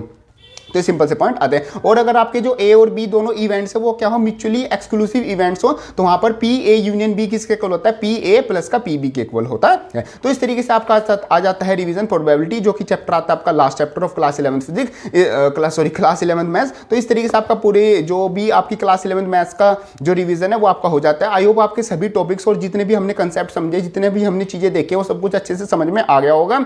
बाकी ये वाली वीडियो हेल्पफुल लगे तो उसको लाइक जरूर कर देना। और भी चैनल पर आपके लिए हेल्पफुल कंटेंट पड़ा हुआ है, मतलब उसका अपलोडेड है, वो आप वहां से चेकआउट कर सकते हो। सबका लिंक आपको डिस्क्रिप्शन में मिल जाएगा। बाकी all the best for your examination and ये वीडियो को लाइक जरूर कर देना और अपने फ्रेंड्स में जरूर शेयर कर देना। मिलते हैं अपनी नेक्स्ट वीडियो में, तब तक के लिए थैंक यू।